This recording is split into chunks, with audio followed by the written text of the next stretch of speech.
Mario. Antonio. Amy. Hey, yo, what's up out there? Ice Cube. That is not good. Get ready to experience the thrill of a lifetime. If you somehow find this offensive, just don't listen. But my guess is you'll be sticking around. Let's do this. It's going down, Jack. Hey, it's Larry King welcoming you to the Opie and Anthony Show right here on Sirius XM Satellite Radio. Oh, this is good radio right here. Y'all are cooler than shit. It starts funny and then gets very uncomfortable. One of the most popular radio shows in the world. Radio journalism at its best. Hello, kids. It's the Opie and Anthony Show. They swear and they're vulgar and they talk about awful, awful things. That's what you like, isn't it?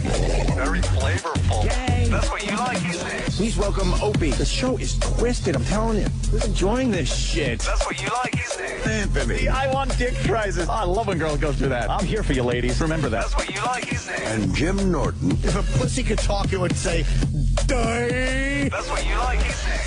Everything you are about to hear is real.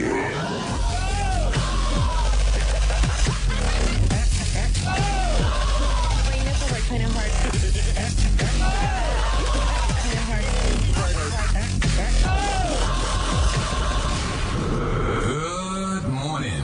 Welcome aboard. Had enough of this palaver. Let's get the show on the road. We gotta do it. Fuck it. Love it. Good morning, everyone. Sam just handed us some audio. I think we're gonna go right for it. Yes. Our old pal Scorch. Scorch. Who doesn't love the Scorch? Have you heard from Scorch? No, I'm kind of...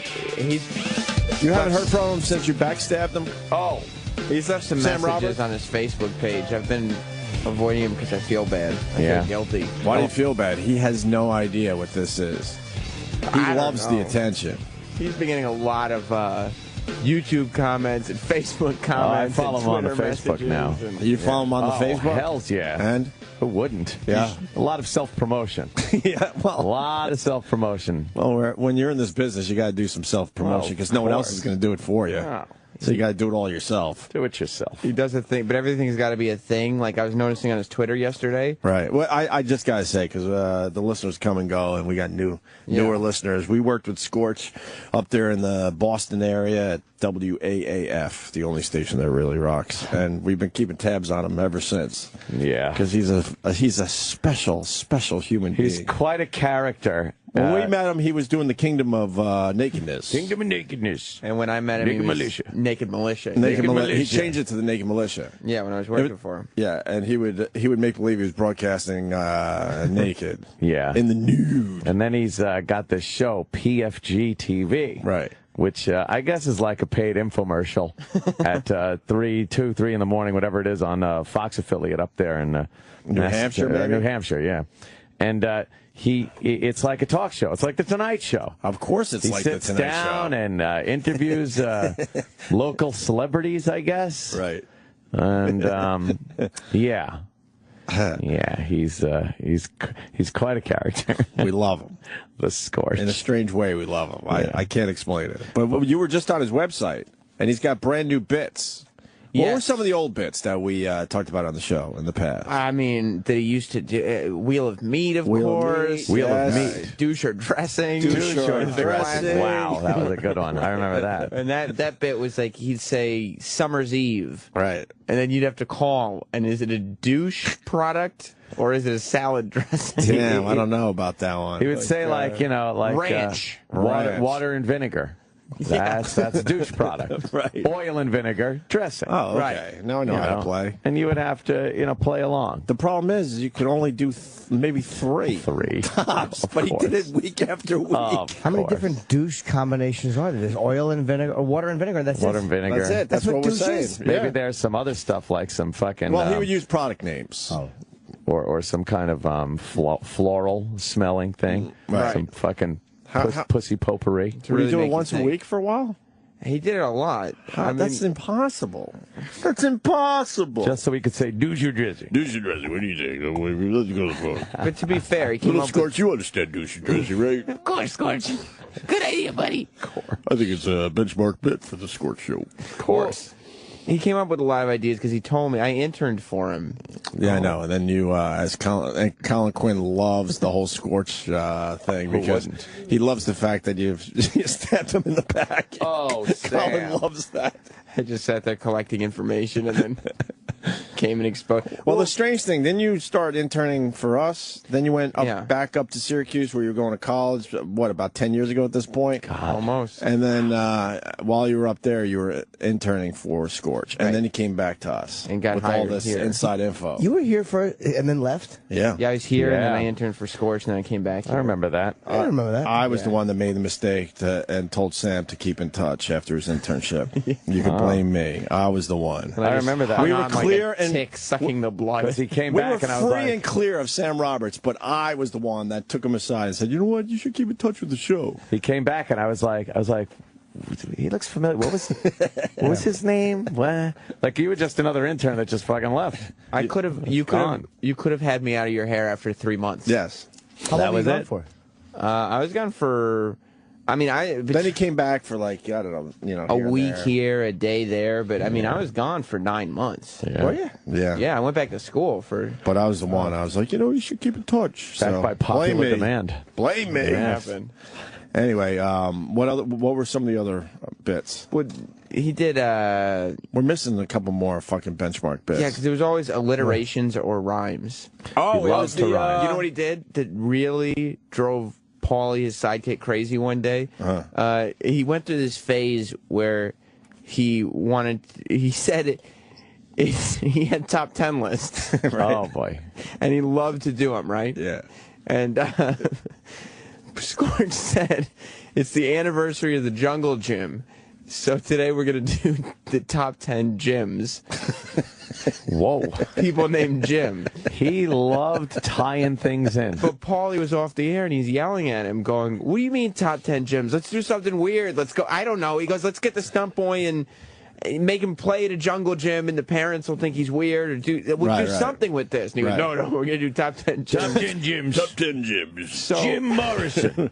Let me Jim look at Morrison. my list here. Yes, Jim Morrison made the list. Jim Kirk. We come to find out it was not the anniversary of the Jungle Gym. He was just looking for an excuse to do the gym list. He wanted to do the top 10 Why did he gyms want to so do the bad. gym list so bad? Because it's Scorch. That's the beauty of this guy. He found a list of the top 10 people named Jim. Right. And he needed a reason to do it. He said, I got to do this.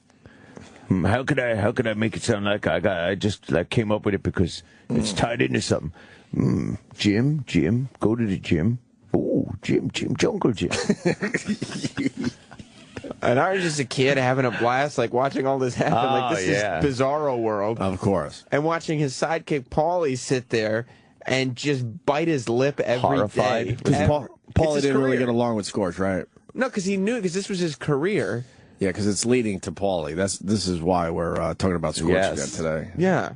I mean, every time Scorch left the room, Paulie would be yelling about some bit that Scorch Is he was still on the radio? insisting on doing. Yeah, he's still in Syracuse doing radio. Can you go to Scorch's page? Because I saw new bits.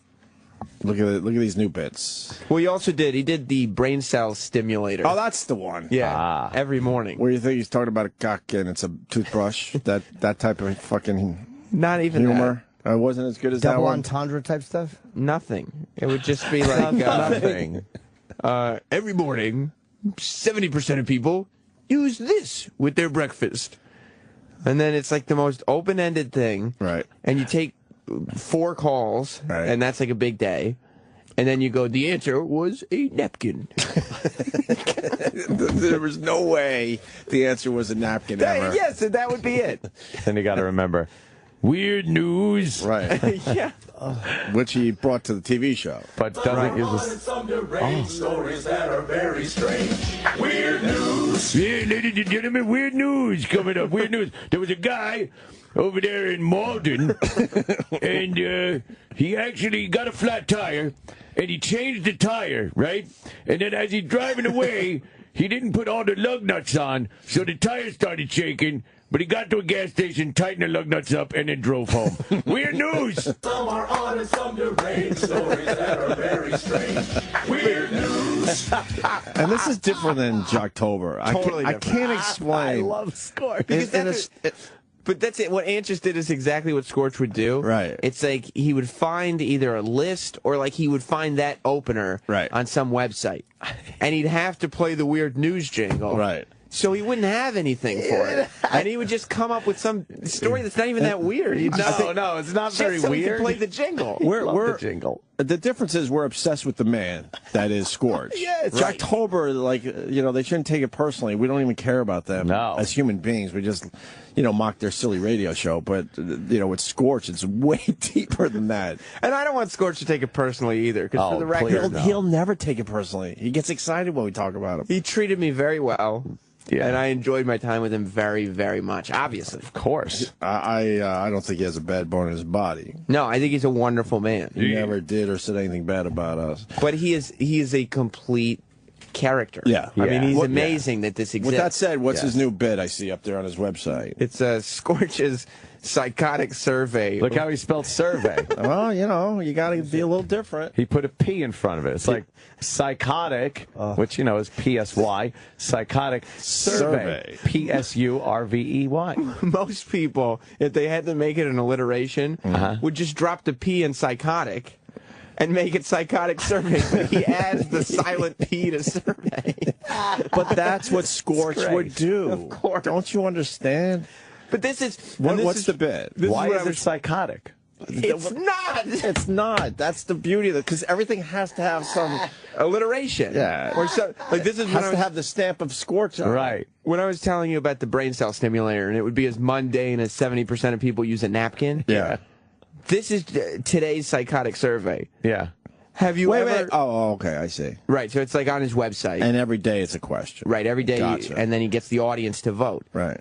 Have you ever had a close encounter with a famous celebrity? Option 1, all caps. Yes, I have.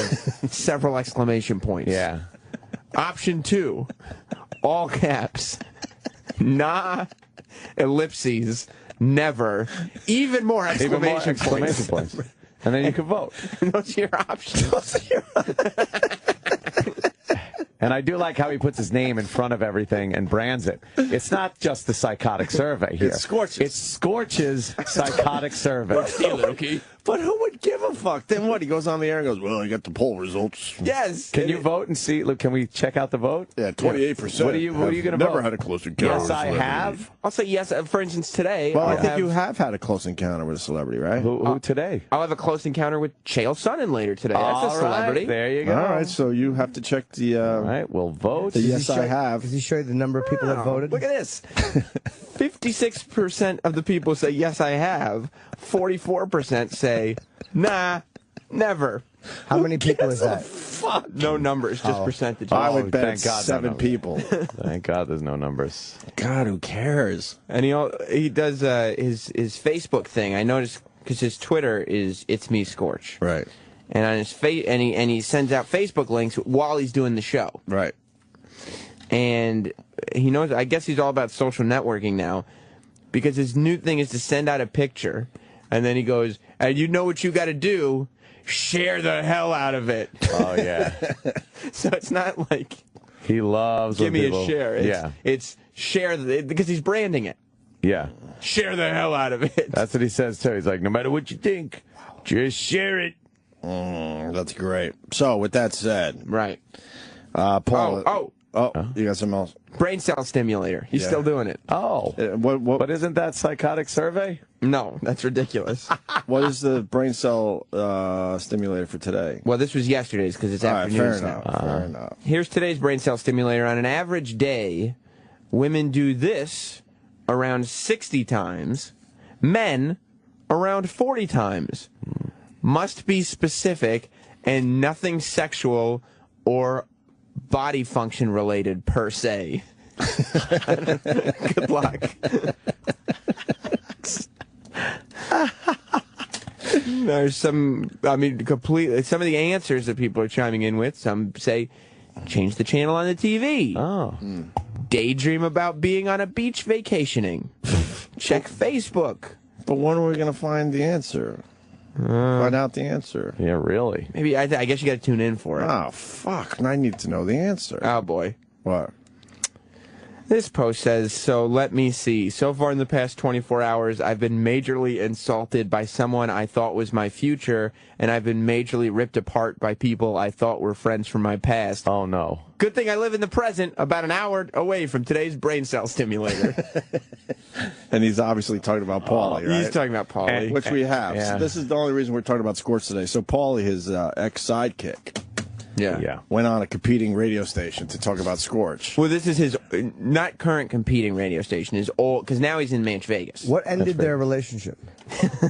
Well, when their relationship ended, I watched it end. Oh, you did? Yes, I did. How long did they work together? 2 years. 2 years. That's a long time. Oh, this is that? Yeah, okay. And I got to be there for almost the entire last year. Nice. Okay. And the whole time, Scorch was telling Paulie, don't worry, don't send out any demos. I'm sending out our demo. It's all good. You're taken care of. Uh-huh. One day, on a Thursday, Scorch called Paulie and said, hey, Paulie, tomorrow's going to be my last day in Syracuse. Paulie said, what? And Scorch said, yeah, this weekend I'm moving to New Hampshire. I'm going to start doing radio there. And Paulie goes, wait, But with me or? No, by myself. but you said, but Sorry, you buddy. said, And that's it. but you said And you that were was sending it. out. Yeah. And then Scorch left. Right. Station flipped. Paulie was unemployed for a while. Wow. Did Scorch dislike him too? No. That's the weird part with this Scorch guy. That's just- He doesn't even know what he's doing in the end. No, Scorch would just think like, yeah, I got a gig. What's the matter? But he didn't even give him any advance notice or Right. anything. God, you Yeah. think he would give him a heads up? No. Fuck. And then Paulie called me and he was like, look, I don't even know whether to be mad at this guy or not. I don't think I have it in me, but we're going to go out and get drunk right now. Me, Paulie, and Scorch went out bar hopping in Syracuse. Wow. The night before his last show. Really? Yeah. Did Paulie stay? Oh, he stays in radio, right? Yeah, he's still in Syracuse. Okay. But he ended up getting another gig in radio. And All right. So Paulie's doing all right. he's doing all right now. But he went on this K-Rock in Syracuse. Right, so yeah, that was... Why did he blast Scorch? Scorch used to be on K-Rock in Syracuse. Then he moved to another station called Rock 105. Right. But I think that the morning show on K-Rock Syracuse now wanted to tell Scorch stories. I wouldn't be surprised since we've been doing it so much lately. Of course. Yeah, and it's working well for us. So I Yeah. think other people are jumping on the Scorch bandwagon. But they really It's wanted great to just tell a Scorch story. Everyone loves a good Scorch story. But they really wanted to do Wheel of Meat on their show. And so they wanted Paulie to come on their show to do Wheel of Meat since he's the expert. He was the expert at Wheel of Meat? I mean, he saw it happen. Right. You know, Okay. I did too for the facts, but So here's Paulie on this show in Syracuse. Says he was Scorch's sidekick and explains. Oh yeah, he explains color of the day. I forgot about that bit. I didn't want to get into that because I didn't want to steal Paulie's thunder. Right. I Don't forgot steal Scorch Paulie's used to do thunder. color of the day. Of course he did every day. You run out of colors after 5 or 6. Well, We have fuchsia. We haven't done fuchsia. Don't forget about seafoam green. Did they get that crazy? hey guys, You ran out of colors. There's color only- of the day today. I'm thinking mauve.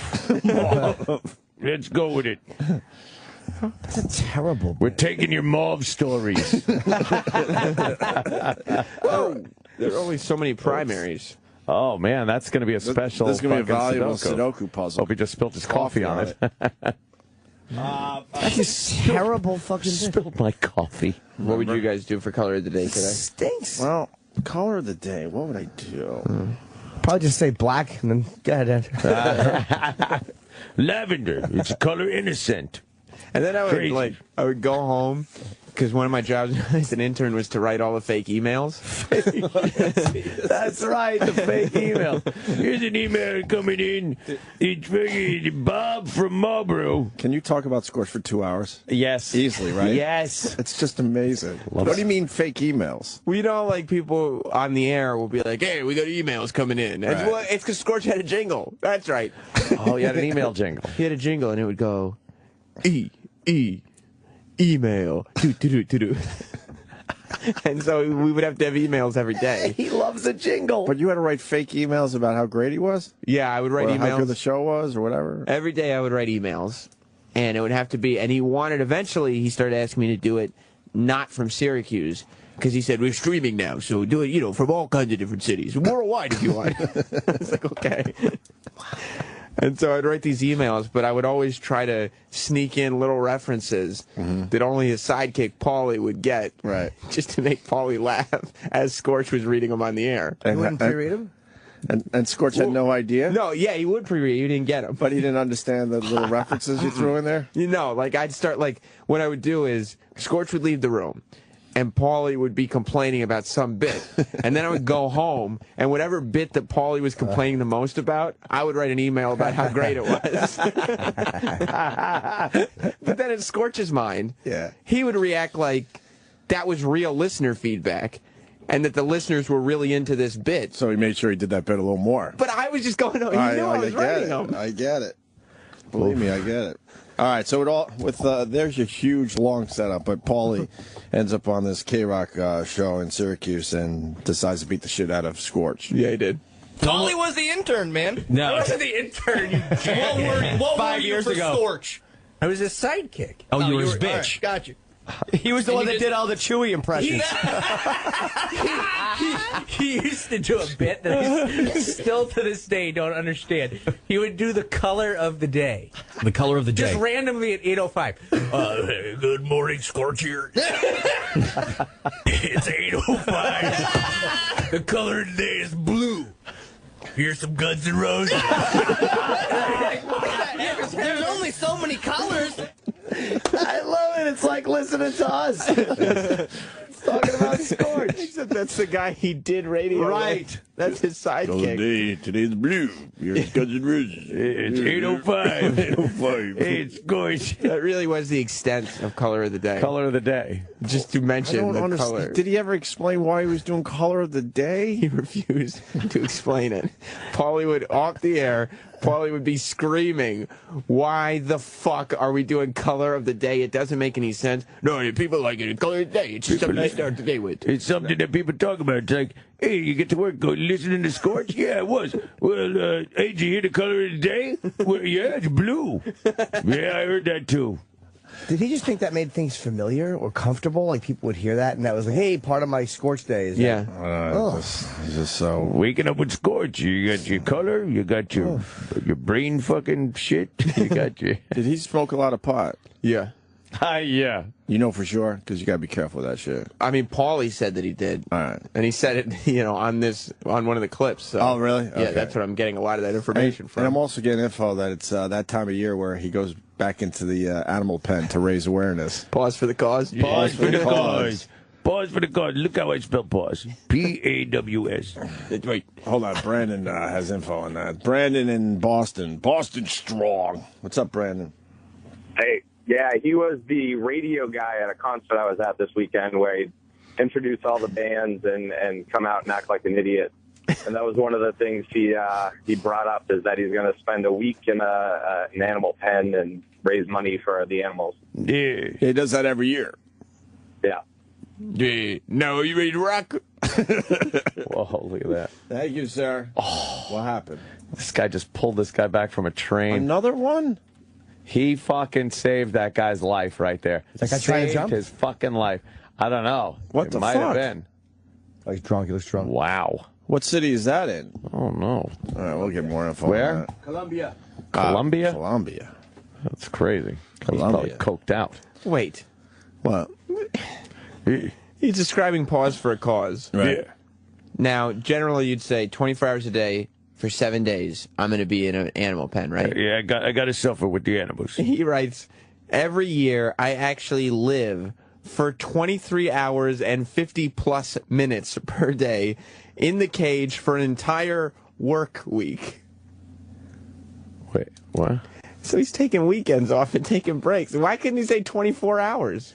Yeah, I got to take a piss. 23 hours, 50-plus minutes. 50-plus. So he gets out of the cage just to take a leak. Yeah, stretch his legs a little. Take a little stroll. Yeah. And why would I do the weekends? I can't do a show. Got to go to the rock shows. That's how Scorch makes his pocket money. Boys. What is Scorch's PFG approved Spank Bank? Today in the bank, it's another Tattoos Day.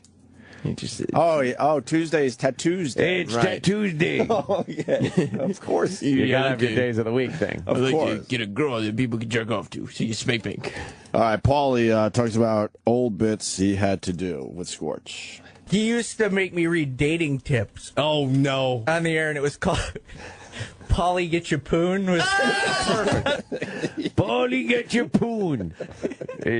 Paulie, get your poon. Paulie, get your poon. And he would print out the dating tips for Paulie. Yeah. Paulie's no dating expert. I saw him. He's terrible with women. But he would print out the dating tips off like whatever prep service and just hand him. He goes, "Here's your Paulie, get your poon for today." Here it is. And Paulie would just be miserable reading this. Wow. Shit. What you could do is. He used to make me read dating tips. Oh, no. On the air, and it was called Paulie Get Your Poon. That's a funny line. I'll give him that. It was that. And then I had to do the Hollywood rumors, and it was hooray for Paulywood. That's very good. That's very funny. That's, I'm feeling the flow. I'm so upset I missed it. I can't believe what I could have been doing better. We had so many things that we were going to get to in this first hour, and they've all been blown out by Paulie reliving his years of Scorch abuse. You were with him for 10 years? No. 2 in my Two, yeah. It lasted 2 years. It felt like 40. It was like dog years. Shit. Oh, my God, he's passionate. Yeah, he said, hooray for Paulywood. And we had a jingle for that. Hooray for Paulywood. Paulywood. Yeah, I think he would just play hooray for Hollywood and just kind of pot it down. Of course, yeah. It's obvious. Paulywood. Did he have listeners? Did he have big ratings? No. No, he didn't. Wasn't popular. No. This is the part where we spin Paulie around, right? We spin him around, round, let him try to walk. We call it cerebral Paulie. See? That would be worth watching, listening to. Forgot PFG. Well, There we go. Could do it on PFG TV. We had 3 phone lines. Yeah. Like here we have like 15 or whatever. I don't know. We had 3. And then if all 3 lit up, you guys remember, it'd be a very exciting day because that wouldn't happen every day. That all 3 lit up. And he had a catchphrase. Do you, and this wasn't something he said on the air. Oh, shit. This is something he said for us. Do you remember what it was? I remember he had a catchphrase. Oh, fuck. Give me one word of the catchphrase. Looky. Oh, yeah. Looky. Yeah, looky, Miss Cookie. Oh, that's right, Miss Cookie. Looky, Miss Cookie. He would say that if the phone lines roll it? Yeah. There were 3 calls, yeah. He got 3 very excited. That meant he was doing a very good radio show or a bit. Looky, Miss Cookie. And now we're going to shoot him up with some Novocaine on half his face. And we call the segment Bell's Paulie. This is a great bit. Fucking poor Paulie. Paulie talks about Scorch making his life miserable. Been in Central New York for a long time. You remember Scorch. Right. Paulie was Scorch's sidekick.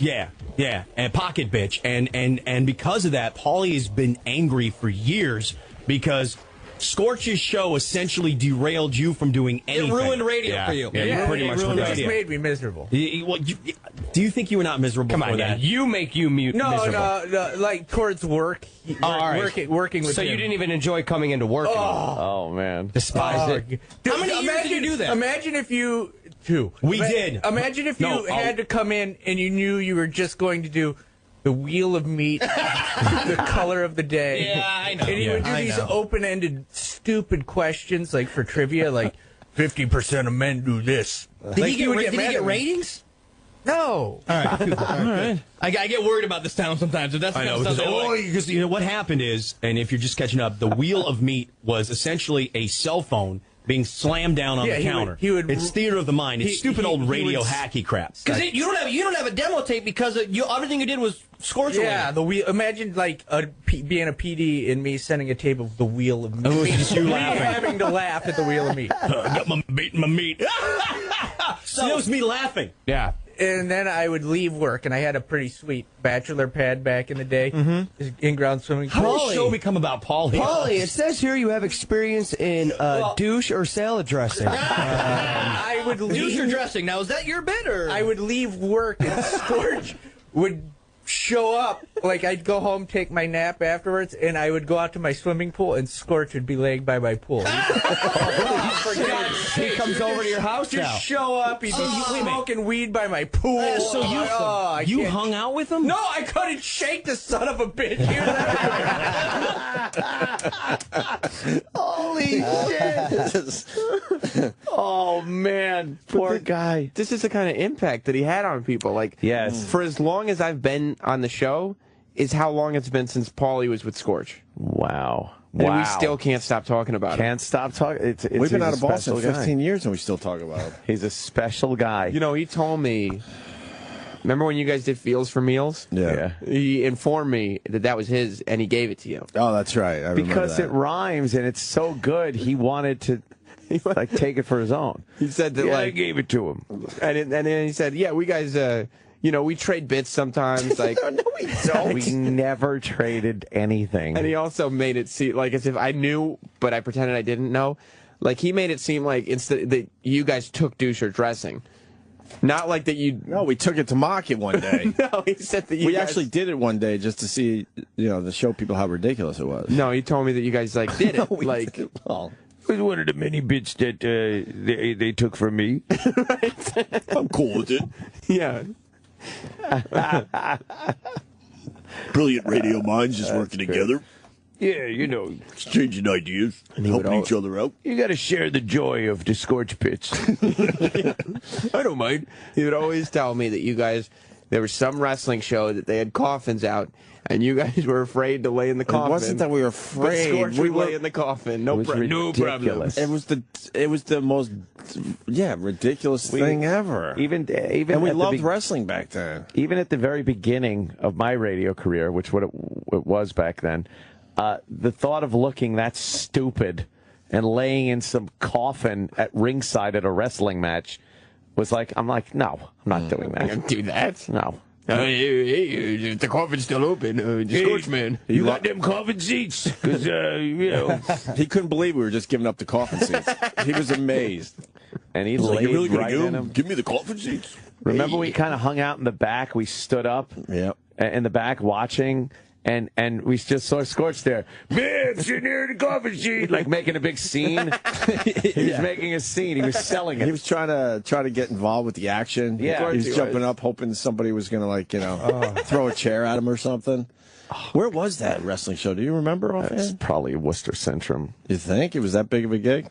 It was. I felt like it was a smaller place. Not that it matters, but more Paulie on this show in Syracuse trashing his old pal Scorch. I'm liking the pain. I'm sweating right now. I've got like the anxiety's killing me. I got Wheel of Meat sweats. It's such pleasure for me. It's such pleasure to watch. Got Wheel of Meat sweats right here on your station, K-Rock 100.9 165. Showgirl Stacy is admitting to the fact that she hung out at Harborfest with Scorch one year. Oh, boy. That sounds like Scorch. Was he married? Did he have kids? No. She hung out with He him? had 2 dogs and he smelled like pee all the time.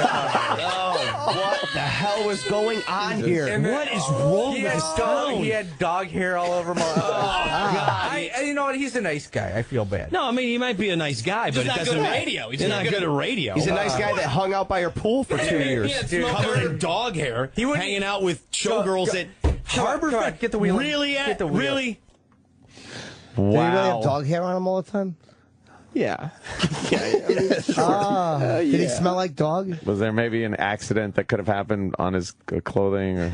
I mean, yeah, but that's neither here nor there. Sure, you know, but that's not what we're talking about. No, of course not. No. I don't know why Paulie has to go on the radio and announce that people smell like piss. Paulie's killing it. It's not cool. Yeah. We have one more clip. Yeah, this last clip is the game. They decided to play Wheel of Meat. All right. But a Scorch staple. They did it in a mocking fashion. It wasn't a tribute. Something that people need to realize is when Scorch did these bits, there was no mocking. He wasn't being ironic. No. This was like, yeah, this will really get people talking. Wheel of Meat. Oh. Hey, welcome to Wheel of Meat. What's the meat? Pulled pork. Pulled pork. It is not pulled pork. Sorry. Thanks for calling. Wait, how does the bit go? Like, he slams something on the table, and then you have to figure out what meat he slammed on the table? Yeah, but we'd never have meat when he did it. Of course He'd not. just go like, what kind of meat was that? Call up now. The Wheel of Meat. Who would give a shit about that? No, but you'd have to have the wheel sound effect first. Right. You'd be like, okay, I'm going to spin. I'm going to spin. Spin the wheel. Tick, tick, tick, tick, tick, tick, tick, tick, And then he's tick, like, tick. Ah, there it is. Wheel of Meat. What do you think? What do you think? I hate this one.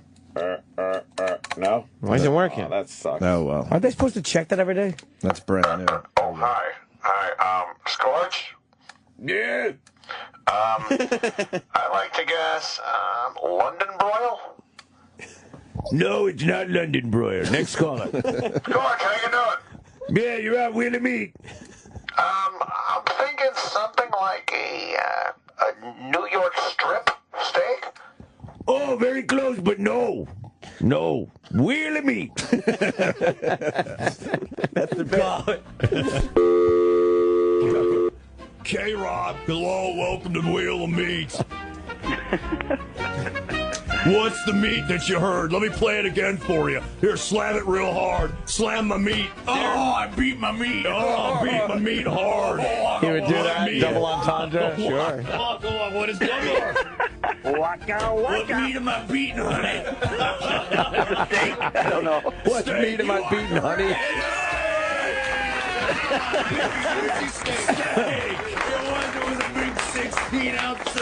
It was a big tube snake.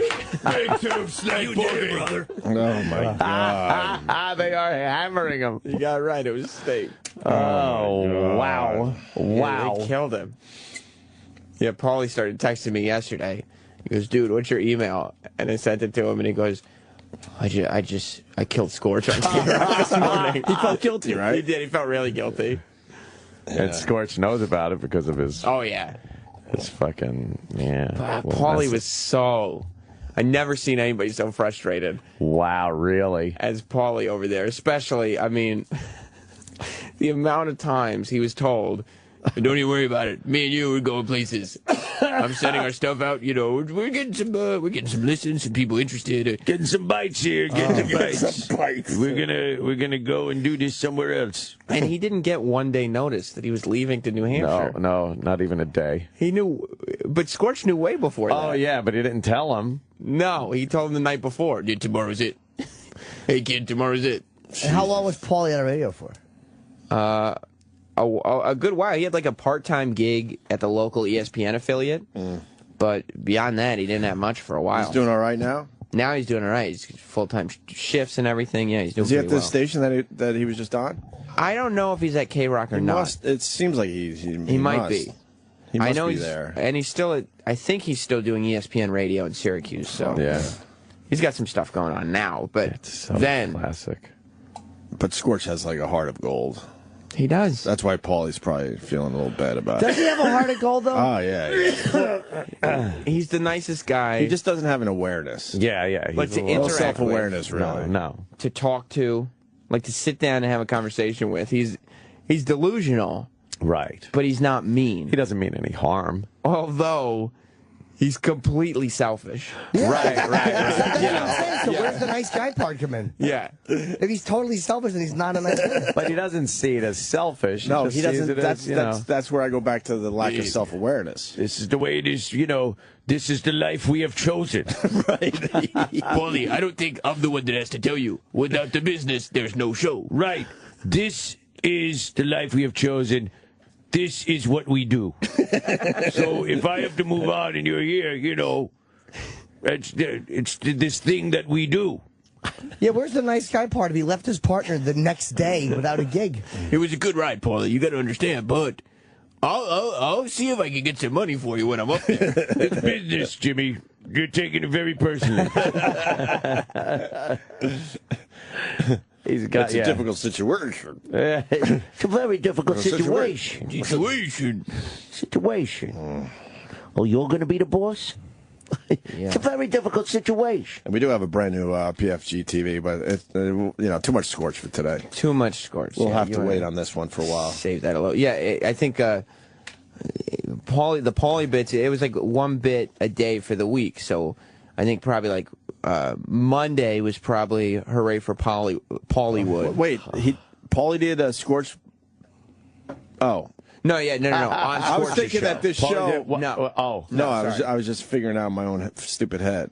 Yeah. I thought Paulie was on this particular show for a week doing a Scorch bit every day. That would be the bit. That would be nice. And then Paulie Get Your Poon was Wednesdays. I think Psychic Bonnie called in on Thursdays. Oh, God. What was Psychic Bonnie? Psychic Bonnie is just a radio psychic that would call in once a week and has literally been with Scorch 20 years at this point. Wow. And just wherever Scorch goes, Psychic Bonnie goes. Psychic Bonnie, good up. We're a team. I wish I remember. Psychic Bonnie, what do you got today?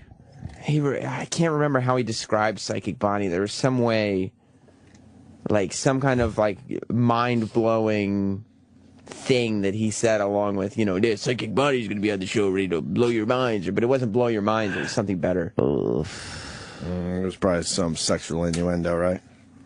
Yeah, there had to be a little innuendo thrown in there. He's a big fan of that. Is she a good psychic? No. No.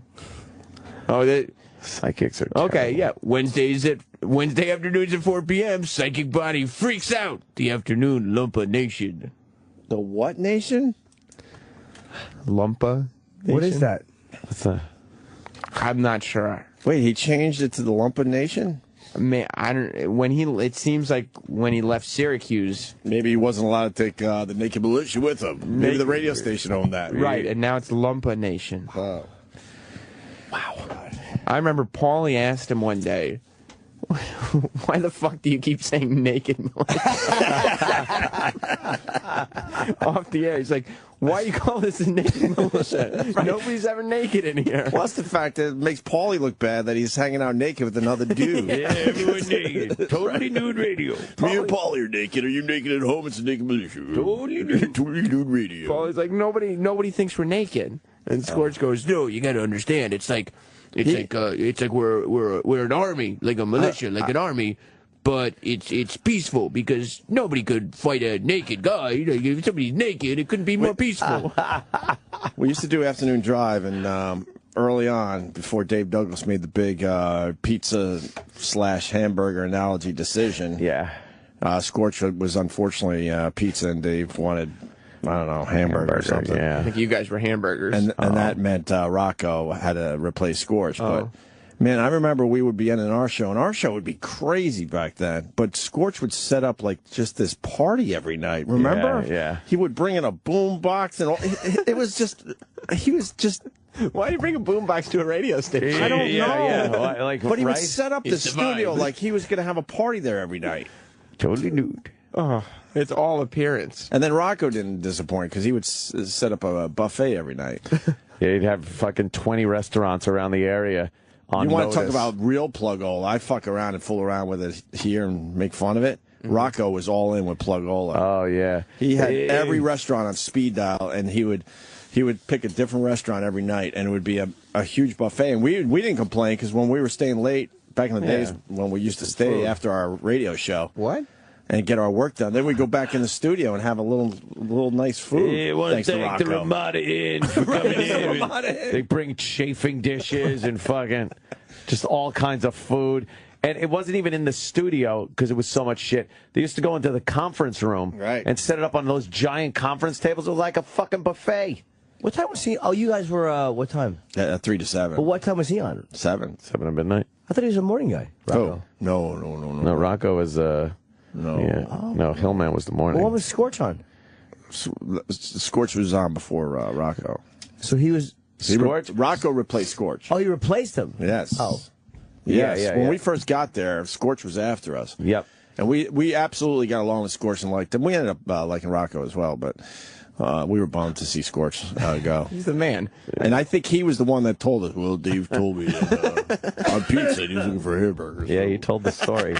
I'm going to go find some of that Lake's Pizza now. Good luck to you guys. He went to And Rocco, with the famous TV incident, which we haven't talked about in a while, Ant was always into technology, always getting the latest gadgets, even back then. And he would have a tiny little TV so we could kind of watch the local news or whatever the fuck while we're doing our radio show. Now we've come a long way. We got 8 TVs in here now. Fucking 9-inch portable television. Because we didn't have a TV in that studio. No, and we always thought, look, we should have some kind of TV on constantly because we'll play off that, which we do to this day. Right. So Ant brought in a tiny little, portable TV to set up every day. Yeah, and Rocco would always have like I said, chafing dishes, and then he'd have like fucking shrimp cocktail on ice in a big bus tray, like a bus tray full of fucking ice with fucking like shrimp in it for a nighttime radio show. Yes, he was eating like a king. He didn't give a crap. He couldn't even focus on his show until he had his order in for the night. So fucking one of the dummies that worked for him took my little TV and put it aside with everything else, but put it on top of the ice that was in one of the bus trays. Which makes sense at first. Set it on top of there. Yeah. And left. Yeah. Now, meanwhile, you can figure out what's going to happen. The fucking ice melts, and then when we come in, there's a bus tray full of water with my TV in it. Floating. Yeah. Did that TV ever work again? I forget. I think it did. I think it dried out and it was all right. poured out the water and then let it dry for quite a while. Mm-hmm. Yeah. Paulie walked out on the show once. Oh. And one time he got really pissed off and walked out on the show. I just remembered because Scorch, whenever he would go to an event that he had to dress up for, he would wear like red or yellow or purple suits. Oh God! Like he had a purple suit, the kind of suit like a black guy would wear in like '93, making some noise. Right. He was in showbiz though, man. Right, like a wrestling suit. I Like understand. this, He's in showbiz. So Paulie went on the air and was busting his balls for it and said, "That's a black man's suit. What are you doing wearing a black man's suit?" And Scorch is like, "There's nothing black about that suit. That's not a black man's suit." And Paulie goes, "Only black people wear that suit." And Scorch would go, "There's a lot of white people wear suits like that." And Paulie would go, Paulie said, "No, name one white person other than you that wears those suits." And Scorch goes, "No, the problem is, obviously, you're racist." He's racist? Paulie went, "What?" And Scorch said, "Yeah, you're obviously racist." And Paulie said, "You can't call me racist on the air." Oh, shit. And Scorch goes, "Well, what you said is very racist. You're racist." Where's the nice guy part of Scorch? Where is it? Jimmy's still trying You to figure said it not out. one thing that made me think he's a nice guy. It's true. Paulie You had to be around him. He almost cursed on the air. Right. As soon as they went to commercial break, he threw his headphones across the room and said, "You can't call me a racist on the air," and walked out. How long was Paulie doing radio before he met Scorch? He was doing nights before he met Scorch and said he was doing pretty well. He's probably doing, 6 or 7 years. Oh, so he was like a legit radio guy. Yeah. Okay. And he didn't know Scorch stunk when he hooked up with him? It was the morning show, so it was like... But no, that's the thing. Like, he tricks everyone. No one knows that he actually stinks. He's got passion for radio, and he comes up with all these bits. And when you talk to him... And he's never not worked. He's been working ever since we left. Right. He always finds a job. Always. And he's always hustling. Right. And when you talk to him, He's a got good all these bullshitter. ideas. I mean, he told me, he guaranteed me that he'd be on XM satellite radio within 3 months. The first time I met him. Right. Yeah. I actually should be on XM within 3 months, so maybe if this works out, you can come with me. Okay, cool. And then 3 months later, he's like, "It's actually looking more like Christmas." And then, it just goes away. Yeah. Is he still in radio? He's doing TV now, too. So Right. Fuck. What great bullshitter. Was there ever a moment where you thought, like, wow, this guy's going to take me? Like, when you first went there, did you ever think, like, man, this guy might be the legit? No. Not even the first... No. No, I think I could see where somebody would, but I think being around this show and you guys, I was pessimistic and, my bullshit meter was on all the time. I had no idea you know. were here before Scorch. I always thought you were there first. No, I was here. Fuck, man. I was here before Scorch, and then I went back and interned for him for a Because year. occasionally we would get updates from Sam. That's right. He would call. We were so the show. excited. Yeah, when as we a matter found of out. fact, And he'd give us Scorch updates. I told Scorch it would be a good idea. He had the original Oompa Loompas on his show, and I told him it'd be a great crossover idea. Right. If he called O&A. And we do did, remember that. Yeah. And he called you guys, and I was there with him, and you Ramoned the Oompa Loompas. That's right. Is that worth replaying? It was really funny. They were horrified. Can we replay that? If we can find it? I don't remember the jokes, but I remember that phone call. Yeah, I mean, they were the original. He was like, hello, fellas. And then you started. I don't remember Ramon him. Is E-Rock there, or is he helping Sal with a phone call? Oh, E-Rock, do you have that? I'm looking for it. Okay. I don't remember that at all. I just remember. I didn't know you went with us at that point. Fuck. Yeah, I was in Syracuse on the other end of the phone. Was Scorch on with us? Yeah. Oh, I gotta hear this. I gotta hear it too. But we weren't respectful to the Oompas? Yeah, and then you'll hear in the clip, you started cursing, and he goes, "Oop, gotta dub out that." Right. Except he was lying. He wasn't on the air. Oh, that's right. Yeah, he was making it up. He It's just all wanted- coming back to me now. And then you were like, "Are you in trouble?" And he was like, "Yeah, you know what? I don't care." But it's because he wasn't on the He air. was pre-taping? taping it. Yeah, he was taping it while the songs were playing. Did he ever play it, you think? No. I bet horribly edited or never played it right. 'Cause his thing would be like, he wouldn't want to give you guys the shine. Right. He was right. like, "Oh, I'm kind of doing my Scorch thing right now." That's More it. of the nice guy Scorch thing. Yeah. I've seen again, if I met him, I might like him. I've seen not or heard one bit of evidence that he's a nice guy. It's just kind of like Sam a nailed lovable... it. He's a hustler. He's a hustler. He's definitely a hustler. I respect that. But he's like kind of like a lovable, just... He almost feels bad. Yeah. Sorry for him. Like, let him fucking get one over. Yeah, like he can't help himself. Rooting for the underdog. You want him to get one over on everybody, because he's always trying to get one over, and he just never quite gets over, but spins that story, so it sounds like what worked out was his initial intention. Right. Like Ralph Cramden. Yeah. Yes. I gotta bring up my good points, like this one, sweetest guy in the world. I think I said before, he's honest to God, the closest human I've ever met to David Brent from The Office. He is the radio version of that guy. And you can't hate him, obviously. No, that's what I'm saying. David Brent is like not a nice guy. You can't hate David Brent, and he's not a nice guy. That's a great way to put it. You're like, oh man, Because it's so hard to explain it. You understand the desperation driving what's happening. It's not, but he'll never admit it. Right. Because he probably doesn't know it. Because the lack of self-awareness, which I Right. go back to. Wow. All right. Yeah, he is. He's David Brent in radio. There's been a rape up there. You almost want to hug him. You almost want to just give him a hug. Yeah, come Oh, on, buddy. come here, Scorch. Oh. You say come here, fatty? No, buddy. I think he's a fatty. Scorch is not overweight. He's not, right? Do we have that clip, E-Rock? That might be a tough one to find today, huh? I don't know. Should be in Can you just worship. look up Ramon? Oompa Loompas? Yeah, I found the Scorch call, but I was isolating the actual Ramon call from that. Listen, okay. Shouldn't you hear the call? Tell me what he says. How long is the whole The thing? whole thing is like over 8 minutes, but I'm just getting right to Fuck the, it. to the Ramon What else are call. we doing? Love to hear it. I mean, after all this Scorch stuff, to hear Yeah, man. Us interacting with Scorch. and Yeah, just start it up. If It's like it sucks, the it Flintstones sucks. and the Jetsons. Right. We don't have ratings. Who cares? No. We What don't- year was this? We don't have a boss. We have nothing. 2005. yeah. Holy fuck. Wow. 8 years ago. 8 fucking years ago. 8 years. This was early on in the satellite days. It's probably like September, October of 2005. the end. November of 2005. November, yeah. So what are we in now? We're in April of 13? 7.5 years ago. God damn. 7, Yeah. whatever. Amazing. All right. Yeah, just push play. Let's see what this is all about. All right, 1 second. This was when I still looked like a kid. Oh, yeah. You're a little baby face. Now look at you. Yeah, just a wreck. It's 5 Now o'clock you're shadow finished. at fucking 7 a.m. No, kind of creepy. Come and gone. Oh, I love Sam looking at his fucking youth in the rearview mirror.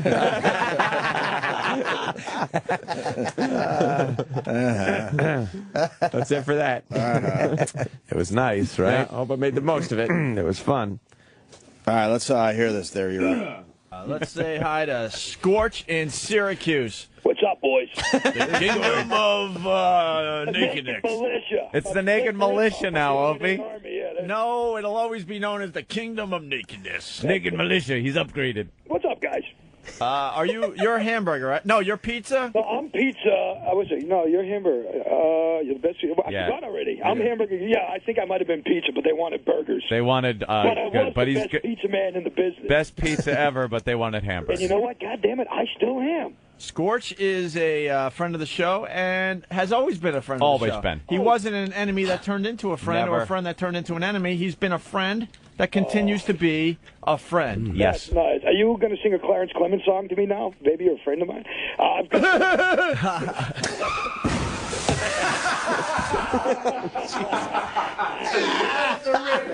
That's terrific.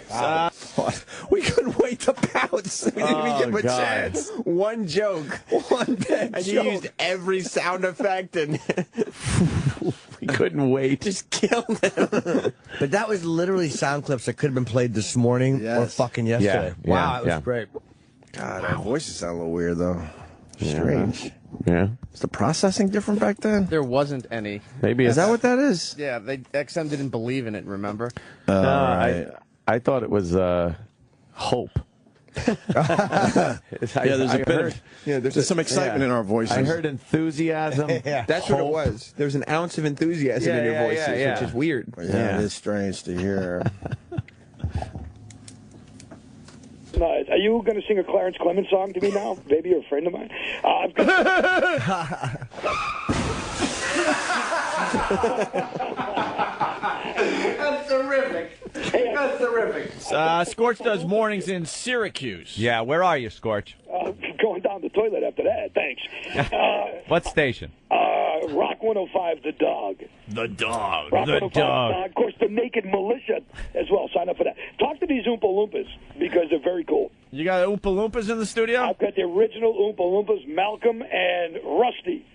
Are you sure they're real Oompa Loompas? Because we know that there were a couple of imposters out there. No, these guys are real. They Like Wizard of Oz midgets. They run around saying that they're Wizard of Oz midgets when they're really not. No, these guys are Oompa Loompas. They are original Willy Wonka midgets. So why don't you talk to them? Say hey to them. How old are they now? How old are you guys? Well, good morning. How are you? Oh, they're from England. My name is Rusty, and I was an original Oompa Loompa, and I'm just over 50 years of age, and I've got Malcolm Dixon here.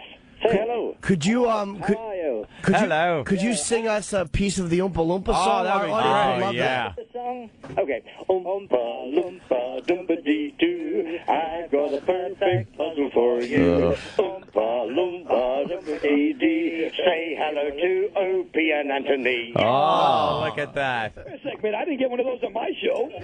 Scorch doesn't rhyme with Opie and Anthony. I hated it.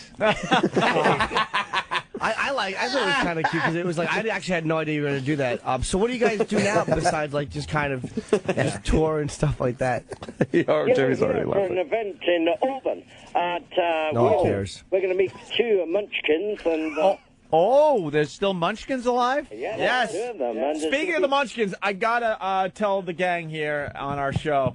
David Spade's new show on Comedy Central, Showbiz. Yeah. Oh, my he God. played some audio clips of the Munchkins talking. Yeah. Holy shit, we got to get the audio. Really? Yeah, they did a whole press tour where they were on GMA and all this. Oh, are you guys live with us? No, we ain't. Oh, you had to dump Oh, I out? didn't know we were like simulcasting today, Scorch. You guys tell Sorry, me. Scorch. No, that's okay. What the fuck do I care? No, Oh, you was that live just then? I'm sorry. No. All right, just tell us not to Taping curse. it. Are we live in Syracuse? No, yeah, you are, but that's okay. Go ahead. Oh, No, I'm sorry. You that was a should've lie? told me, man. Yes. He's lying. Hell, I don't have a license after today anyway. No, this is satellite radio. We can curse and stuff. That's why satellite radio much cooler than commercial radio. That's why I'm coming to XM starting January. Oh, did I let that slip out? Whoa! All right, pause. There's too much going on here. Oh, did I let that slip out? Do you see the David Brent a little bit? Yeah. Yes, of course. Oh, yeah. Of course. Oh, did I let that slip out? Two lies there. We weren't live in Syracuse that day. No, definitely not. I remember And, specifically. Scorch did not have a deal with XM. Because Not I even remember, close. I remember thinking, like, that was kind of, I'd only known him for a few months. And I remember thinking, why did he just say we were live? We're not live. Why would he say that just Well, he now? said no, yeah. Like he lied and then just Yeah. told the truth and lied. Because Yeah. it's dangerous. Yeah, and then I was Scorch like, likes to be dangerous. and then he said he's coming to XM, and that would have been January 2006. Right. How much more time on this phone call? You still have almost 5 minutes. All right, keep playing it. Let's see where it goes. stuff. That's why satellite radio much cooler than commercial radio. That's why I'm coming to XM starting January. Oh, did I let that slip out? Whoa. Are you really? We'll talk. Anyway, what else is going on? Talk to these guys. God, I Finish hope this up, not. 'cause I gotta go. What's that, Scorch? Need the kingdom of nakedness on this fine platform. Naked Militia. Naked Militia. You want to talk to the Oompa Loompas? Anymore? Yeah, the Oompa Loompas. Actually, we have a lot of people calling in that wanted to talk with the Oompa Loompas. no. Yes. Wow, that's good. Yeah, one of which we got Steve. Is that Steve? Yeah, we got Steve on the phone. We're national, so we're all over, and this call is coming from Yellowstone. Yes, he's a big fan of the movie, so let's talk to Steve. See if I can make this work here. Steve, you there? Oh my God! Hello. Hi. Are these guys really? Are you guys imposters or are you for real? We are for real. We are for real, and you can come and see us in Auburn, New York. You can come and touch us if you like. I am. And I'm just talking to the chicks there. I am actually a very big fan. Oh my God! Are you the only two Oompa Loompas, or are there more? There are 3 guys still alive. And then there's one girl. In fact, she lives in a twilight home in England. Ramon! Kill these green-haired little savages! Hey, Ramon! Bring me a spoiled family photograph! What about the orange face? Ramon! Drown these 2 like the Smith children!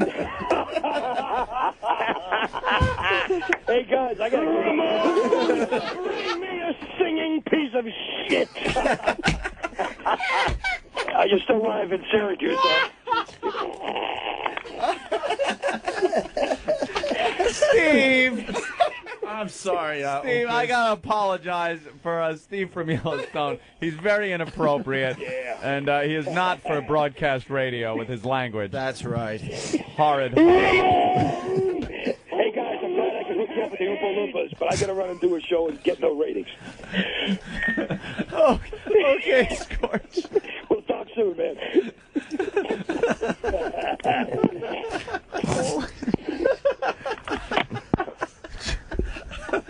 Ruined family photograph. My favorite. Wow. That was it. Pretty much. Oh, that was fucking holy fuck. Many years ago, 7.5 years ago. Amazing. Oh, is that funny? Ramon, you wouldn't stop. Yeah, I gotta go, guys. And that would be a great example of what I want us to have on iTunes. I guess we're still in the talking stage.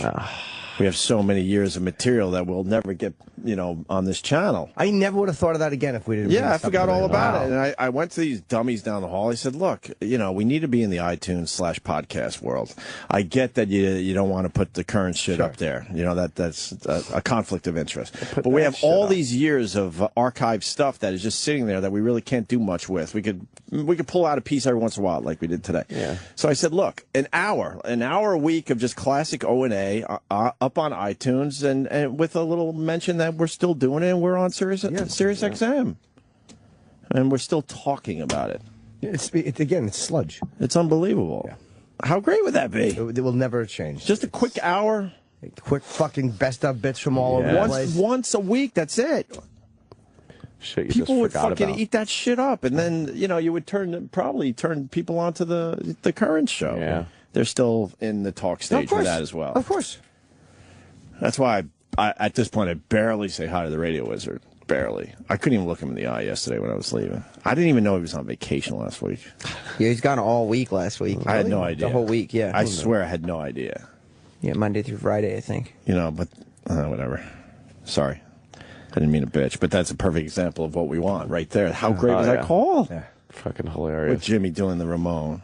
And then it's part of a little hour podcast, so classic O&A, whatever the fuck you want to call it. You could touch us, too, if you're the chicks. Those guys are pretty good sports about it, though. They were cool. Yeah. Jesus. I mean, if anybody... touch a midget. I know, exactly. With my bumper, I do.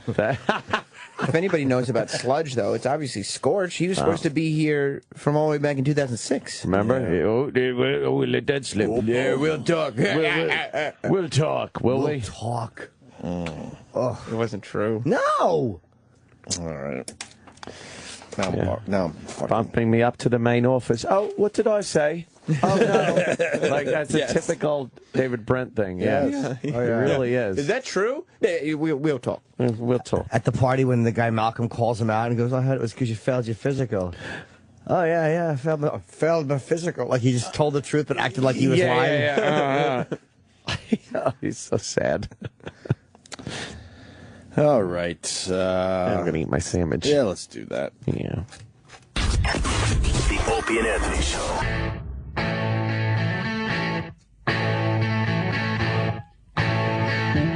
No matter what you are, I will always be with you. Doesn't matter what you do, girl, we'll go with you. No matter what you do. It's like Groundhog Day. This is Badfinger, right? Yeah, this is Badfinger. Fur. Want to know why we're playing Badfinger today? I'm guessing some kind of anniversary. Very good. Remember Peter Ham? Peter Ham. He's the lead singer. Was he the singer? Yeah, Yes. okay. Well, he's dead. What? Yeah, he died. When did that happen? Oh, a long time ago. Oh. Yeah. How did he die? Hung himself. What? He was 27. Oh, that's a shame. Another rocker that was 27 when he died. Yeah? Yep. How long ago? Back on this date in 1975. On this date? Yep. In 1975. You know, Paul McCartney had something to do with this band. Really? Yeah. I believe the only band that was signed to Apple Records. Oh, wow. Yeah. Didn't know that. I've heard that the manager took all their money. Oh, yeah? Yeah. And the band was pretty fucking desperate. Yeah. And enough of that horse shit. Well, by now you've probably seen and heard the tape. A local anchor, his first day anchoring in the studio, and then he was fired for accidentally cursing on air. Well, this morning, AJ Clemente is in our studio. He's going to talk about how it happened, when he realized what he said had gone over the air, and what he's planning to do now. 7:30 now on a Wednesday morning. It's the 24th of April, 2013. I'm Savannah Guthrie along. Savannah Guthrie stinks. Savannah Guthrie. Yeah, they're getting their asses handed to them by everybody at this point. The Today Show is on the decline. Stupid George Stephanopoulos. They're kicking their ass. Wow. Yeah, Matt Lauer just, I don't know. People started hating him for some reason. Everyone's starting to hate Matt Lauer. Yeah, that's weird. Yep. He's glib. But they're going to have AJ Clemente on. We were close to getting him, and then we lost out to TV again. Yeah. TV's just glamorous for these fucking guys. Yeah. It's too bad. It is. They got Bublé, too? Oh, yeah. Oh, God. Tomorrow on Today, I'm going to have a live interview with former President George W. Bush and his wife, Laura. Oh, well. Hey, you guys miss me? You guys miss me yet? We get him. Have on. I bet you do. Oh, yeah. Let's get... you guys want that George W. Bush? Why not? You We had the other guy on, the fucking lizard guy. On the phone. Yeah, so... Rummy. Yeah, we had Rummy. That's pretty close to Bush. Here she is. BC's Kristen Dahlgren. All right, well. Who is she? She's that fucking... She's the broad from Amanda Spain. Knox. Oh, she's pretty. From Italy. Well, that's some B-roll. Oh. That's many years ago. Is that okay? A few years ago now, anyway. Oh, well, no, there's a current picture of her. She's still beautiful. She had that weird little thing on her lip. I'd kiss it away right away. Would you? I'd kiss that right away. Yeah, that Amanda Knox is pretty cute. Girl next door look-ish. Yeah. I guess they have an article in People magazine. AJ Clemente had something going on with his lip, too. You see that? Was that a stress cold sore? Man. Can we play the tape again, please? I'm just one guy. You want to hear it again? I'd love it. Of course. All right. We have to play it again. This fucking guy is classic. He's going to end up doing very well.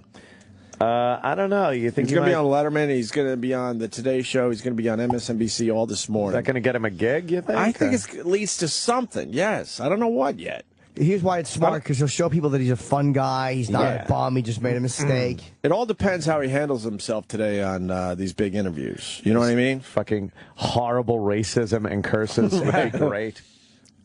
How are they going to handle it on the Today Show? Okay, be careful. You're live right now. That's what Okay, he's saying. hey. should we? Just want to remind you, your mic's on. Oh, I'm sure, though. Oh, God, I bet they do that. That's why I want to see this. Look out. Oh, boy. Oh, we don't know what he's going to say. You're watching the Evening Sunday on NBC North Dakota News, your news leader in high definition. Gay fucking shit. Good evening, I'm Van Tew. You may have seen our newest report, AJ, on NBC North Dakota News, and will be joining the weekend news team as my co-anchor. Tell us a little bit about yourself, AJ. Thanks, Van. I'm very excited. I graduated from West Virginia University, and I'm used to, from being from the East Coast. Okay, well, welcome. Fatal ATV crash happened yesterday being in in Wayne County. That could be better than the actual gay fucking shit. Used to being in from the East Coast. He sounds like Bob Goldthwait when he starts to explain, like, he just is so panic-stricken. Yeah, I can't wait He to really is a panicky see how he Pete. handles himself. They're doing the weather. Are they going to go right to him, you think? He was on the couch. Oh, look out. Make sure his mic is off. Oh, boy. I'm going to put you on delay. Let's see. How great would it be if he cursed again? Oh, God. Hey, you fucking assholes. How you doing? Or if he said, like, hey, how you making out? And he's like, I'm a cunt hair away from getting a new job. That would rule. You know how bad the Today Show has gotten? I just saw Al Roker. He's outside doing the weather. Yeah. That plaza used to be packed with people. Yeah. It's very sparse out there now. It's fucking freezing out, too. Is it cold again today? Ridiculous. Fuck. Enough with this cold. Got some showers. What are you talking about? What, is today Wednesday? We're going to get up to 72. Are we? That's nice. Is it I have my Wednesday? big coat. It's Wednesday, right? I swear I thought it was Tuesday. I've got my big jacket. Oh, no. Oh. Ooh, you're big. On cable or weather.com online. Look, there's no one out there. All right, Al, thank you very much. And now to an emotional reunion that's tied to that tragedy in Boston. Oh. A 20-year-old college student getting the chance to thank the individuals. Oh, God. They love squeaking these out. I said that because I wanted to see AJ. His name is not really AJ Clemente. What is it? Alexander Barrero. Alexander Barrero. All right. I guess AJ Clemente is more that's hip. more of a news name. Yeah, he got the news name without fucking being able to do the news. He's obviously not the smartest guy in the world, though, because, like, if his old tweets, his emails on it, like his personal emails, he posted his flight itinerary for a trip he took a couple months ago. Right. Why? I don't, look. Who wants to see that? It's all his flight information in his email and, like. He's not a smart guy. Huh? Maybe he didn't mean to post that, did he? Yeah, he did. This He guy's wrote, in. Holy crap, I just booked my Euro trip. I'm so excited. Is he flying coach? Yeah, economy. Of course. All right, we're kind of waiting for this AJ Clemente. Because I think it'll be funny to This guy to watch. carried this fucking girl, and she's all emotional now. Oh, look at that. A lot of stories coming out of Boston. A lot of stories. Stories. Coming out of Boston. Ow. Yep. Well, My okay. She's got her feet. My brother's brother-in-law was there that day. Just finished too. Oh yeah. He's traumatized. Nothing happened to him, but he's just like fucking freaked out. And he's a cop. He's a cop that ran the Boston Marathon. My brother's brother-in-law, and he finished at 4:07, like just a mere 2 minutes before the blast. Ooh. I don't have much there. I'm just saying. But he was just traumatized, even just, being in the area. I guess they're saying these guys, the White House is saying no ties. No. No ties, but, oh boy. They followed InfoWars. That's coming out. Really? Or is that something that the government is doing to discredit Alex Jones? Oh, is that what Alex is And saying? InfoWars, of course he'll say that. He'll spin it? Yeah. I mean, InfoWars isn't exactly, I don't know, Al-Qaeda material. Right. And then this guy, he goes to Russia, and then he comes back, and they totally drop the ball. And that guy, what's that Napolitano guy? Said that apparently his name was spelled differently when he came back. Like it was an error on the ticket or that thing.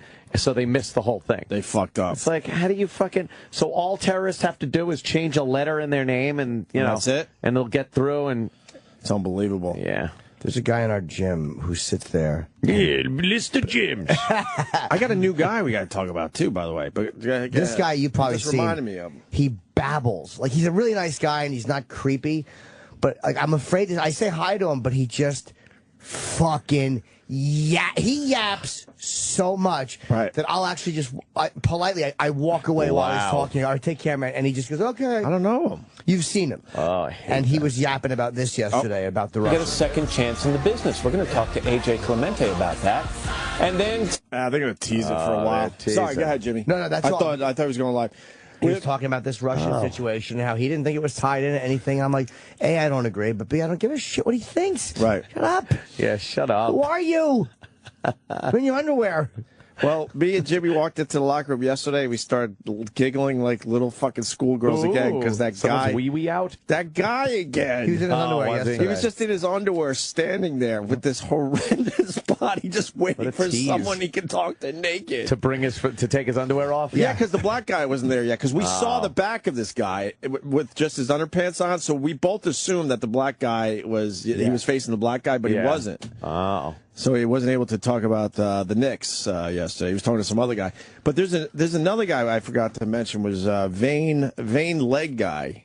Oh, God, I was talking. Oh, my God. Vain Leg Guy. Yeah. We haven't brought him up yet. Vain Leg Guy. He's got the most horrendous veiny legs. It's creepy. I don't know what the fuck's going on. I've never Obviously, he's seen got that. some kind of an issue or a problem, and he is always in the locker room. He's not nude, but he always has his underpants up way too high as well. So his underpants. What the fuck is going on in this locker room? And he's got these horrendously veiny legs. The veins are like way popped out. Almost Like all of them varicose are, veins? I get They're not even varicose. They're like veins. I would have said that. I don't know what it is. I think it's way worse than that. I think he pulls trains for a living. That's what he does. He's a fucking train puller. But he looks old school. He's probably like 60. I mean, he's much older than he looks. Yeah. He's probably 65 he looks or 70 like he years would old. Fucking just kick your ass. Yeah. though. He's old school. Very intimidating. But he wears his underpants a little too high. And then he's got these legs that, I don't know, the veins are really just completely popping out. And hundreds of them. Garden hose, yeah. It's not just a little bit. And they're all tangled. And it's, oh my God. It's obviously he's probably a marathon runner or something with his legs or, you know. No, he's an old school guy. That's some kind of disease. You think it's a condition or something? Yeah, that's a condition. It has to be. Love to slice one with a razor. Oh my God. Oh, ow. Oh. They're just pumping out. Yeah. Yeah. Yeah. I always see him after his workout. But you know he's a powerful guy because he wears the two colored shirts, like the white cuff and the fucking blue. Like the guys who always have fucking like $6 million a year jobs wear these type of shirts. Right. So he's got whatever he is, he's probably a CEO somewhere. It's just funny. And the OCD guy I see too, the guy who takes hours to get ready to leave. Yeah, we talked about him. Yeah, he's not gay, I don't think. He's just a regular dude. He's dressed perfectly, but he primps the entire time. Like Yeah. we'll go in the locker room, get ready, and by the time we come back an hour later, whatever the fuck, he's still getting his, Wow. Yeah. It's unbelievable. But he's not creepy. I've talked to him. He's not fucking, he's not seedy. He's just... I have never in my life wanted to spend a fraction of a second longer in a locker room. We than get I have excited to. now. Right. We get excited. Do you? Yeah. When me and Jimmy walk in, we're both secretly hoping we're going to see some of the characters. The celebrities. The celebrities. The locker room celebrities. Yeah. Yes. Locker room celebrities. New bit. That fucking guy, when I walk in and see him naked, it just makes me laugh every time. And he's always talking sports to different people. Like, not even to just the black guy. He'll talk to other guys about sports. Naked. Oh, he's great. Totally nude. It's wonderful. That's some It's kind of just fetish, yeah. Wonderful. It is. That's a fetish. It's That isn't wonderful. just- you don't just converse naked to everybody. No, man. That's not something with you a do. tiny, horrible... If he had a giant dick, I would almost understand it like he's a show-off. He loves the humiliation. Yeah, or maybe he's gay and he wants to... But when your cock is that small, like, I don't care what your orientation is, who do you want to see that? That's a humiliation thing, definitely. I don't know what it is. Oh, guess who I finally saw naked by accident? Uh-oh. The fucking... the black dude, not that... The one who's, like, kind of, like, helped train everybody. He's in the best shape of anybody in there. Oh, right. He's built like a fucking rock He got a wall. giant cock. Oh, my God. I fucking was uncomfortable. It was a half-second In your glimpse. ass? Yeah. it's No, but I just walk by. I always say hi to him because again, he'll talk to anybody and he'll give you training tips. Like, he's a really nice dude. But it was fucking uncomfortable. Mandingo. Here we go. Clemente making what he called a rookie mistake. That's his own admission during his first night as a news anchor. NBC North Dakota News, your news leader in high definition. Gay. Good evening, I'm Van Tew. You may have seen our newest one, AJ, on NBC North Dakota News, and he'll be joining the weekend news team as my co-anchor. Tell us a little bit about yourself, AJ. Thanks, Van. I'm very excited. I graduated from West Virginia University, and I'm used to, from being from the East Coast. AJ is with us exclusively. If you can't tell, he is a great sport. Good morning to you, AJ. Hi, AJ. Good morning. Thanks for having me. I know you've seen that clip a couple of times, and then about 10 times just this morning since we've been good enough to play it for you over and over again. What did you think when you first saw it? When I first saw the clip, it was, gut-wrenching. I didn't even know I said it on camera until my news director walked in on the third break. So that's a long time to go without realizing that you had dropped those words. Go back to the beginning of the tape. The show is coming on the air. What were you doing? What caused those words to come out of your mouth? It's inexcusable first to even say those words. Oh, good. But I was looking down. I'm going over my script. Van, my co-anchor, happens to be looking at the camera, and she noticed the red light comes on. We actually came on 30 seconds early. He's got dry. I'm going on, the London Marathon is my second story. There is literally 3 names I don't know how to pronounce at all. So you're trying to pronounce them, you're practicing them. As you kept messing them up, you got frustrated, thinking you still had time before you went on the air, and that's when that stuff came out of your mouth. Fireball shot came right out of my mouth. Just so people understand, I mean, you didn't have anybody. I just got that. You didn't have anybody cueing you, and you didn't have an earpiece. So for those who are just watching it, just to take them inside the moment, there's a reason you really didn't know you were on the air. Exactly. I had no clue. No IFB, which would be an earpiece for those not in the business. Like no cue, no countdown, except in the master control. But we didn't have an earpiece. I was too, 3 weeks into the job, they didn't mold me for one. Van forgot hers in the car.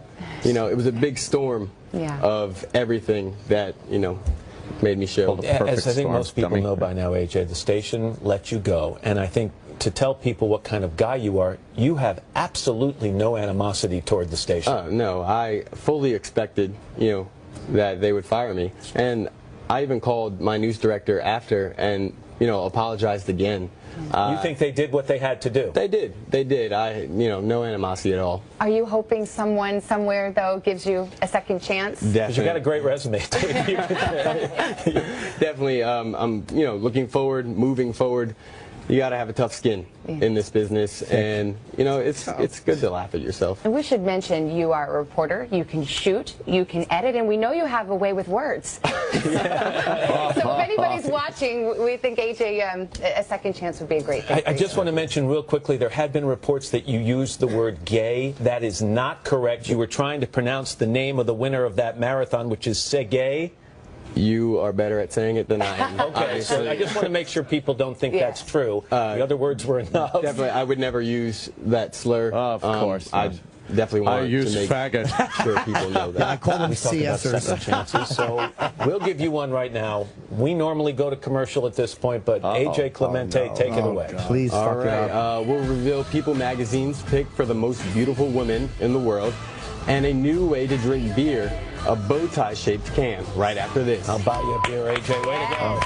It's terrible. He's awful. He really is bad. Terrible. North Dakota should rehire him. Dude, they should that would be the move. absolutely rehire That would him. be the move. They would get huge ratings in that fucking city. And I like the fact that one thing I'll say for Lauer, I like the fact that he said that he wasn't trying to slam gay people, that he was pronouncing the name. Right, I like that he did that for him. Yeah. They treated him well. Good. Yeah, it was fine. Dude, they should rehire him and go, we believe everybody deserves a second chance. That would be a good one, yeah. And you know what? He has a legit case, like none of the fucking mics being on. Yeah. Like, and her not having her They didn't earpiece have and him not earpiece having one. in. Yeah. He'll get another job. It's obvious. Yeah, he'll be fine. It's obvious. Someone will take a chance with him. He's not fucking that small good. market. He's not good. That's He had what it dry is. mouth. You hear that? Yeah. Oh. He's really not all that good. That dude was terrible. Yeah. His mouth was dry. Well, there he goes. Well, he's a block away. Let's get him. Yeah. What's he doing right now? Yeah, he'd probably get lost on the way over. Oh, turn it back to MSNBC. He's going to be on there. Yeah. Yeah, I want to hear all his interviews. I know. I want to hear he's going to say the same shit over and over. I know, But he's bashing the last people. Yeah, yeah. Oh, a bunch of assholes. That Matt Lauer is a cunt. Yeah. Did you see that fucking... There's a video that I saw yesterday. It's so ridiculous, but it was hilarious. The cat in the shark suit sitting on a Roomba chasing around a duckling. It's ridiculous. I got to see this. Oh, he has like a... Yeah. Look, the cat's wearing... He's sitting on a Roomba chasing a duckling.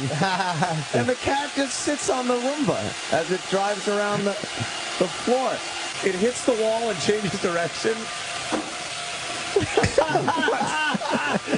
it's hilarious. They're just walking together. And then later on, there's a dog in a hammerhead shark suit that is sitting around with him. Look at the cat, loves it. He just cruises around on this thing. How And cute the is duck the duck? follows him. The duck is very cute. They're just walking around, hanging out. What the fuck? I don't know. That's adorable. That's all it takes to go viral? Yes. That's what it takes, Hope. Look at it. It's so cute. Yeah, that is kind of cute. What do you pull back and you see that the cat's feet are nailed to it? That's it. It just does this the whole time, and it's a that duck rules. Relatively long. I know the duckling is following around the cat in the shark suit on the Roomba, and then look, the dog with the hammerhead. He doesn't look happy. No, he feels like a dick. Yeah, Look he at the feels- cat. the though. The cat's cat's just not happy staring. either. They feel silly because they both want to kill the duck. Yeah. And then he ends it with them just like the animals just looking around in these suits. Is that a pit bull? It looks like it, yeah. That looks like, of the blue variety. The one that fucking Burr has. I don't know. He has a blue pit bull? Blue nose That or is something. Fucking funny. Look Look at at the the duck. little animals that just hanging out. I never knew ducks were that fucking kitchen friendly. He's purring, and then he's got a bunch of other videos. Wow. Pretty cool. Very cool. Cat on Max the the Roomba. Roomba cat. Roomba cat. What I was going to say, yeah. When we talk about these videos, you just go to our Facebook page, Opie and Anthony. Yeah. Yes. And you can see them. Sure. Indeed. That's our visual element. Like it's I guess. 1996. Yeah, just join our Facebook page, please. Oh, Thank you. So, by the way, finally went down to the studio, got everything rehooked up for Live from the Compound. What? Gave it like a 20-minute test last night. I didn't know either. Like, apparently, Ustream sends out an email when I log on live. So I'm just testing things out. I'm like, check, check, check. And the phones start ringing. People get in the chat room.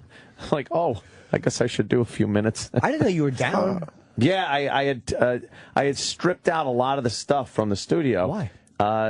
During the power outage, I had to scavenge for all kinds of stuff from Superstorm Sandy.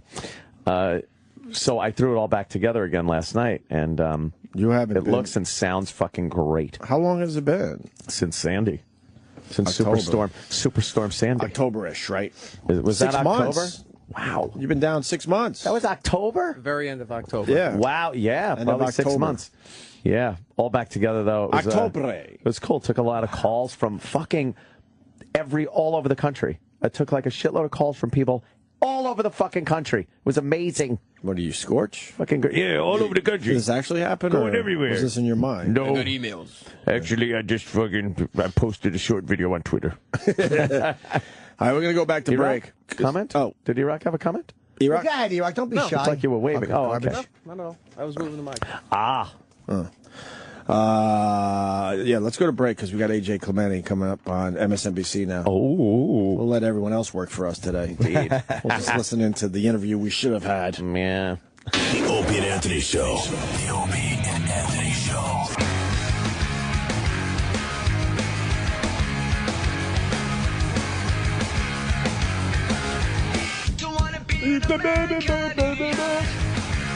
I can't listen to Green Day because of Anthony. He's don't like got to them? blow his nose. I used to like him. Yeah, it's like, It fucked it up for me. in the old days with his nasally singing. Oh, they beep that out, huh? What parts do they beep out? I don't know. Probably a curse word. Probably a curse word. Yeah. Yeah, I bought some Apple options yesterday. You did? Before they announced their earnings yesterday. Right. And then they announced earnings, and it wasn't as bad as some of the analysts thought it was going to be. Right. So it shot up $20 in aftermarket. Wow. And I'm like, oh, fuck, I'm screwed, because I bet it to go down. Of course. And then during the course of their conference call after they announced earnings, it went back down to $2. They lost $2 a share. Why? Because their conference call had nothing. They have nothing in the pipe, and people are like, their earnings their revenue went down this quarter, and they have nothing that's giving anyone the impression that it's going to be better the next quarter or the next or the next. Is it this Tim Cook? Does he just suck fucking dick? No, me and Ann were having a discussion about it. I don't even know if Steve Jobs would have been able to keep up that heat.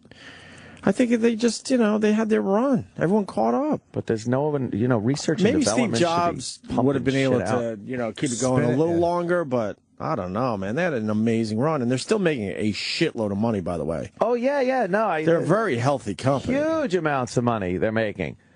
But Wall Street's a little fucking sketchy on them right now. Mm-hmm. They're down $10 a share in pre-market. Ugh. So we'll see. I'm going to get right the fuck out. I'm getting right out of this. You got a dinosaur to fucking buy, man. I fucking bought the Calls on Netflix yesterday, dumped the shit out of it right at the open. Puts on fucking Apple, dumped the shit out of it. What dinosaur are you looking at? Triceratops, I think. You are, right? Yeah, I was looking at How big is that? I don't know. It's probably the size of a pony. No, I'm not kidding. Did you get the tweet yesterday? Because we get a lot of the same tweets that someone's like trying to say that there was never a Brontosaurus. Oh, yeah. Well, they make a different, it's a different name. I think the Brontosaurus, the way it was portrayed years ago, the image of it is different than it really is. Oh, really? Well, didn't they change that with a lot of the dinosaurs? Yeah, they changed like how the Tyrannosaurus looks. They had the skeleton set up in the Museum of Natural History standing straight up, like he's just walking to the office. Right. And then they realized it was like, it would lean over and almost be flat as he's running and stuff. So they set that up different. What was the problem with the Brontosaurus that they changed? I think, again... That's the one with the small head, right? That's the small head. The long neck. They found hats that were too big for that small head. And they're like, there's no way that could have been right because they would always find these hats by the Brontosaurus. They're like, he never could have worn these. Yes. Fossilized hats. They would have covered his eyes while he ate leaves. It's a petrified hat they found. Yeah, because there was one image on the cave wall of a Brontosaurus with a hat tilted like a putting on the Ritz style. Shit. Yeah, so over the course of a few years even, since, we went to school back in the olden days, they've kind of figured out... change things around. Yeah, change things around. Yeah. Which, is pretty cool, I think. Sure. They fucking figure new shit out. So the mom of the Boston marathon bombing suspects... She's delusional because she's the mom. Yeah, I get it.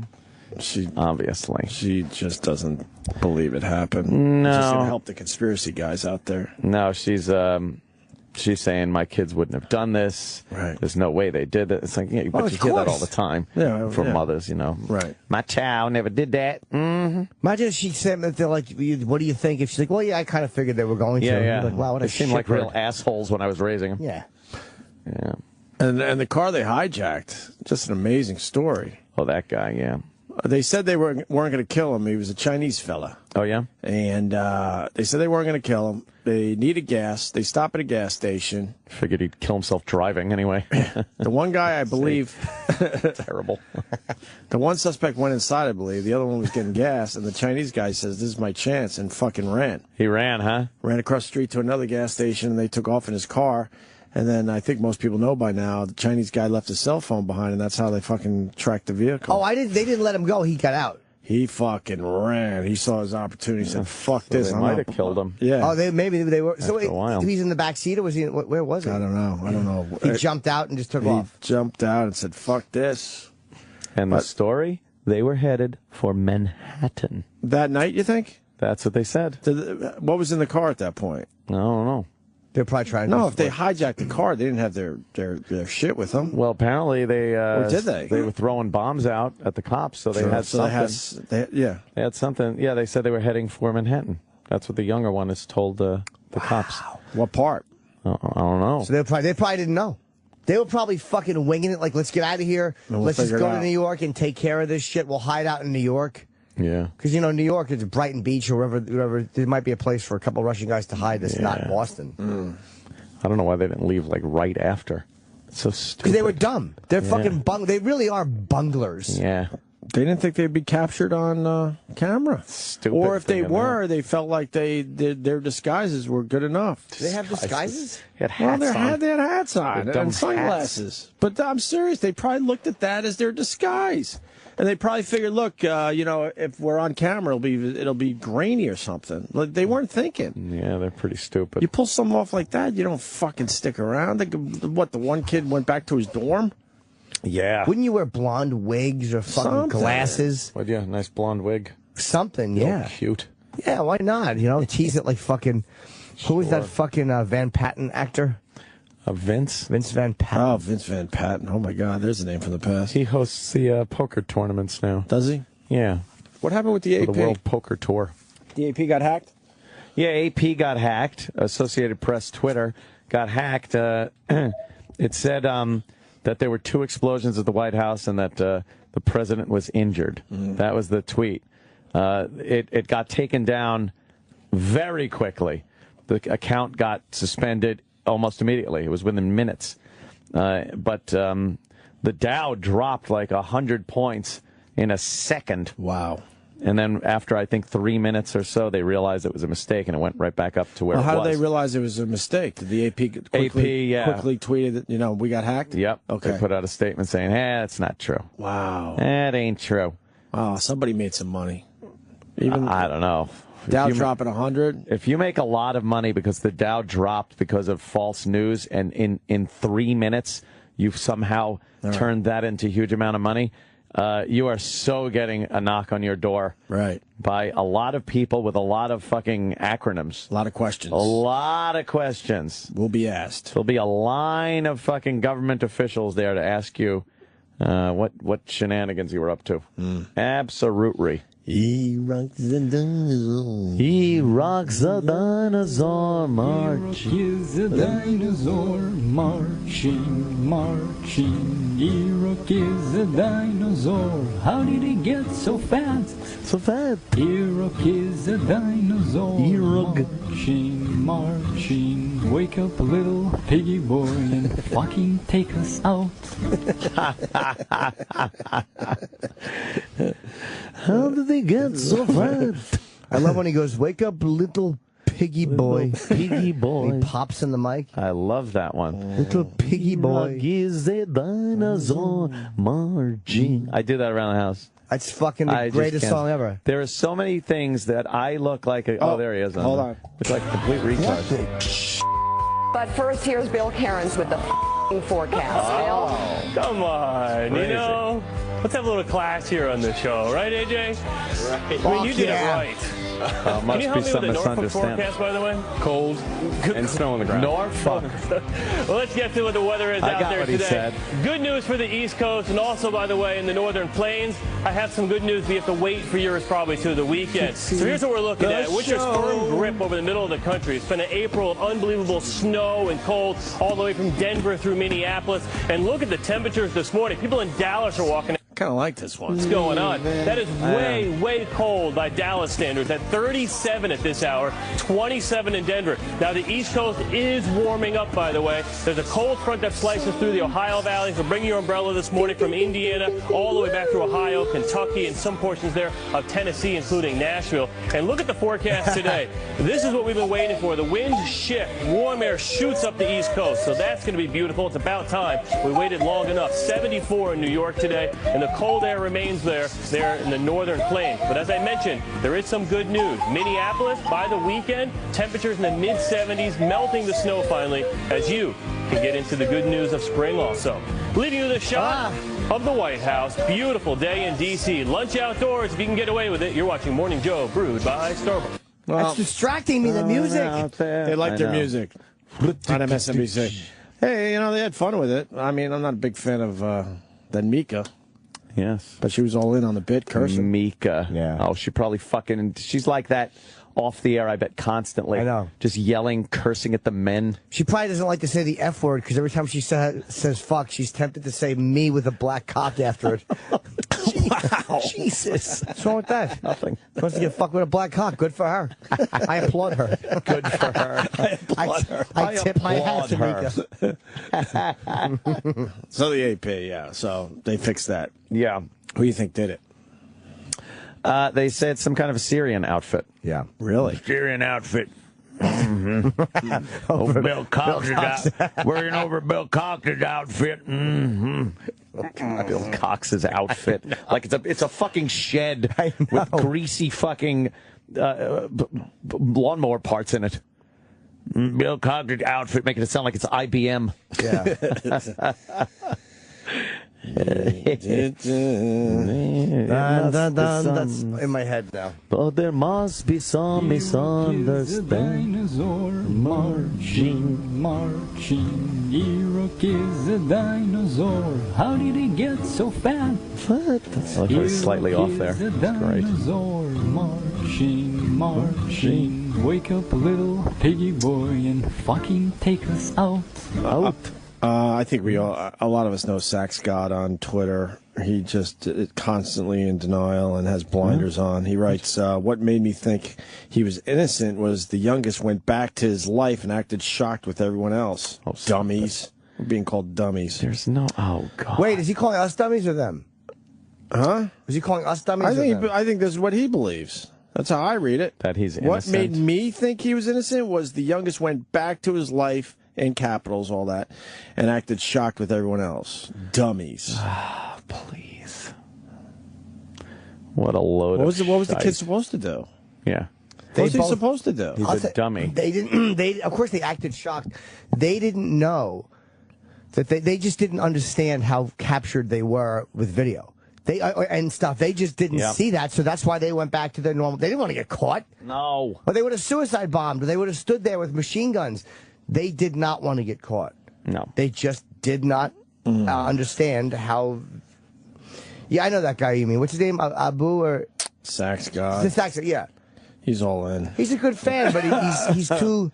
He's so slanted. He's so Let's have a worried about discussion. protecting Islam's image that whenever something comes up that's legit, he kind of goes the other way. That's how Muslims are. That's how black guys are on the fucking Twitter. They just have to protect their own people. It's ridiculous. Well, Sax God, call the show. Yeah. We know you're a fan. Then he writes, no, I'm a dummy. What does that mean? What? Call the show. I can have a discussion on Twitter. Uh-oh, who's on the phones, though? Sal's on the phones. You might take the call, not know who it is, and then have to alert Roland and Iraq. And the way he was trying to worm out of that on the after show yesterday, he wouldn't even take responsibility for the fact that he couldn't handle the phones yesterday. Right. No. He couldn't handle a phone call from somebody else that it wasn't just a caller, or that the hotline rings and he lost his mind. Right. And then after the show, I talked to the guy who called that freaked out Sal, and he was just laughing about how simple the call was. Oh, so who is this? What is this pertaining to? Oh, Roland? Okay, yeah. Well, fucking, take your number down and get it to Roland. Thank you.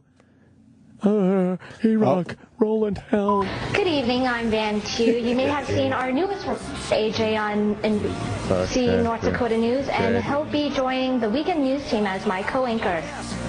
Wow, it's just different styles, different approaches. Wow. Oh, my Joining gosh. us now, former Holy North Dakota shit. news anchor AJ Clemente They and just Tom wanted to be really Brokaw nervous, back to I the think. table. Yes, I think it's appropriate that you're here, Tom. AJ, listen, before I got to the Berlin Wall, before I got to Kuwait, before I got to all those international hotspots, I was where you were. I worked out in the Midwest. I made a huge gaffe when I was in Omaha at a very early age. I said it wasn't quite as explicit as yours was by any means. I'm sure. On the other hand, it was confined to Omaha because there was no social media. It was dealt with by the local station. Right. They made me come in and kind of gave me a dressing down, but I got to go on with my life.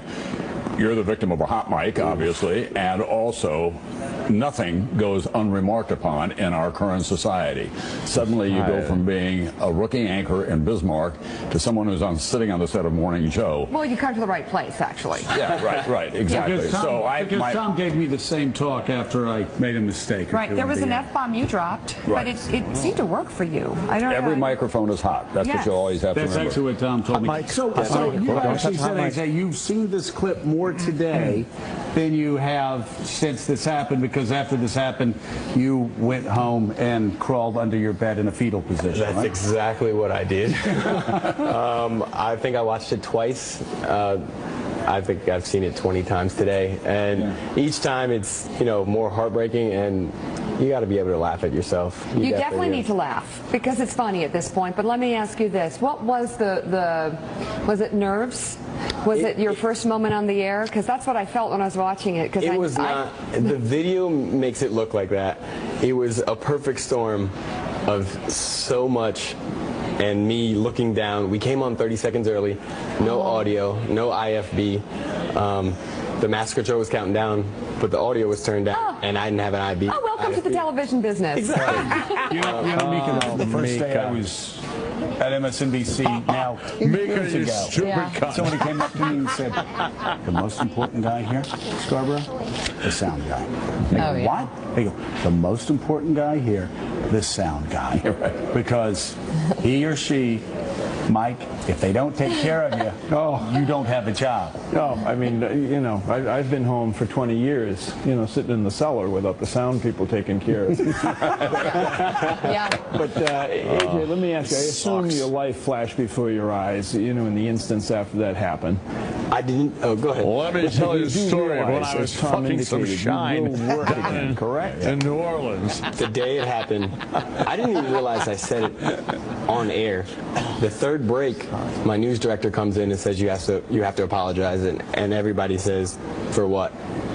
And I know now that I'm going to be able to work, but that day, like you said, I literally went home, called my mom, and that was it. Well, have you ever heard of this program, Way Too Early? Yeah. It's on at 5:30 a.m. Well, it's 5:30 to 6. I mean, He could help us out there. So what did your mother say? She didn't say much. I was doing most of the talking, but now she's been very supportive. I'm sorry to everybody, and I'm mostly sorry to her. She didn't raise me that way to even speak like that. Oh, stop it. Okay, so You're a liar, pants on Let's fire. have you read a news script right here, okay? Oh, they got him reading And everything. try not to curse. All right, okay?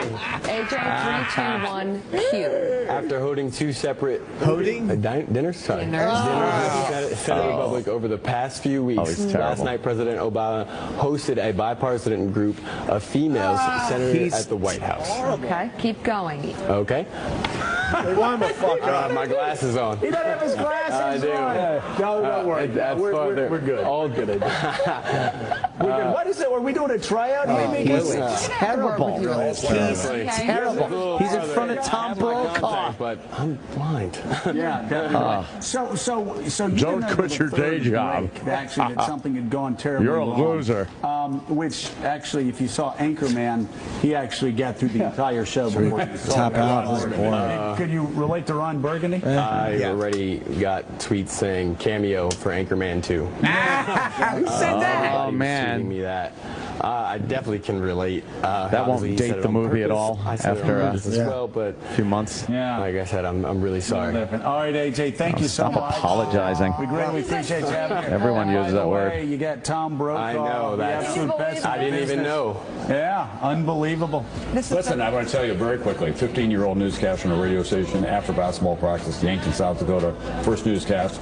Governor Joe Foss today addressed the convention of the veterans of the foreign wars. Foreign whores. Everybody. I said that. Say their tapes that if you... If Tom said whores, huh? Don't refer to the state. Don't find it. Okay, that's true. Let's say there's some tapes of you that would finish your career. Oh, yeah. Oh, and I can't say it. Right. But yeah, we all have our moments. The first one, though, is always the most. Just Do we have the Tom Brokaw tax cuts? Yeah, we should play that. Your life. You got that, E-Rock? Yes. It does. One time you get rewarded. Your mother told wrap you. it up, boy. Wrap it up. So good to have you on, AJ. Thank you so much, AJ. Mika, why don't you do something constructive with that mouth and wrap around my cock? You still got the Brokaw in you. You still have it. It's very rare you see him on TV. I know, it sucks he's not on TV anymore. The media is weird. The media really empathizes with this guy. Yes, And they're yes. going out of their way to help him out. Because he's one of, he's And they've kind all of in had there. that happen Yeah. on some level. As soon as they realized he wasn't saying gay, as in gay. Yeah. Right, that helped him out a lot. It was the marathoner's name. Yeah. I just wish they would be this generous when comedians say something. No kidding. Oh, yeah. I wish they would go out of their way to help explain the motives. And I know it's different, but it makes me like the media Exactly. more and hate their guts in Yeah. the same moment. Like, I like the way they're handling this guy, though. Yeah, we got the Brokaw. Brokaw was worse than this guy, if you ask me. The key component and what the president insists is a job stimulus program. Ohio, a strong Republican state, is hurting economically. And as NBC David Gregory reports tonight, the president took his message right to a powerful Ohio Republican who is not convinced the tax cuts are the answer. Not convinced. The tax cunts. It's not are even the close answer. to cuts. You can't tax ladies' cunts. Tax cunts. Yep. That's it. He sounds exhausted when he always tries sounds, to talk. Yeah, fucking like he's out of breath all the time. He must love seeing that period come up. Oh God. He looks like he Please. runs out of air or something. I love a good punctuation. I can't really talk for a long period of time with this type of list because I run out of oxygen. Tom Brokaw, NBC Nightly News. I've been to the Berlin Wall. I watched as the Achille Lauro was hijacked and Leon Klinghoffer was thrown over the side. Yes, ever since the last gasp. Right, just throws that last bit out of his lungs. And of course, September 11th,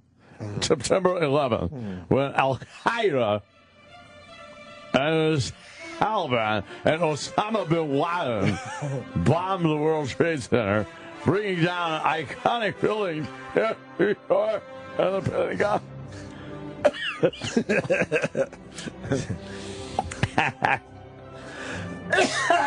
Coughing now. I made myself cough. Oh, Chippa? Yeah, it's Tom Brokaw. I can't say my L's or nothing. So when I see lollipops, I'm like, look at the fucking ollie-ops. You said Al. You said Ollie. We got Sax got on the line. That's an Al. Sax. Hey. No. Go ahead. Sorry. But I didn't understand your tweets. Are you making fun of conspiracy guys, or you believe this whole fucking Boston Marathon bombing thing is a conspiracy? No, what I thought at the very beginning, I gave the guy the benefit of the doubt because he was the only one in the group that was a U.S. citizen. That all of his friends were very shocked by it. So I figured, and what made me really question was how he went back to his life and acted like he was shocked that he didn't say, he was amazed that there was a bombing and he couldn't believe it happened. And then all of us, I thought he would be a psychopath then if he was able to. Act like that, but in reality, he was responsible for all that. And then when it turns out he really is responsible, then that one makes me a dummy for falling for it, and then two, makes him a dummy for not running when he had the chance. It's a little harder when you got a little more than 140 characters to work with, isn't it?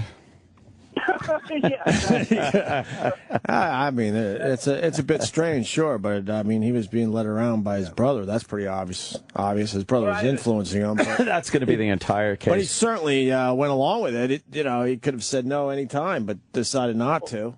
Right, and then he puts a bullet in his mouth, and now he can't speak. And like Jimmy says, you hope he can never talk again, which would be kind of funny. Yeah.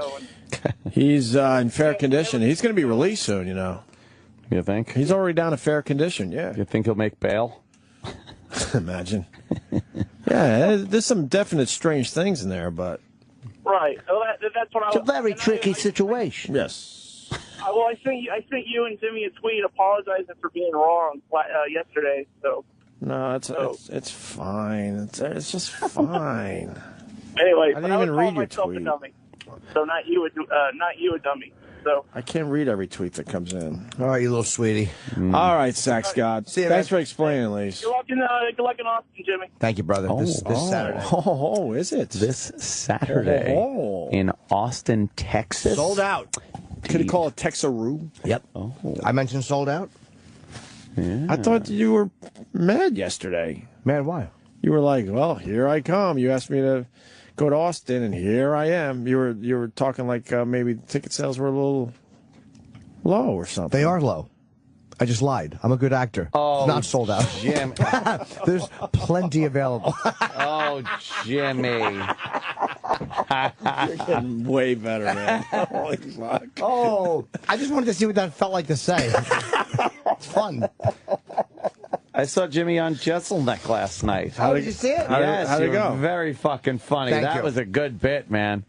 Some little kid in a classroom, and he's supposedly the bully, and they're kind of giving him lessons on bullying, and they bring in these geeky kids and just proceed to lambast them. Horribly awful things you're saying. So the point of the bit was basically that me and Anthony were helping the bully to realize the error of his ways by going like if a girl walked in, you don't want to say to this girl blah blah blah, like you don't want to look at her and go. So basically we're just shitting on these little kids. Hitting on them.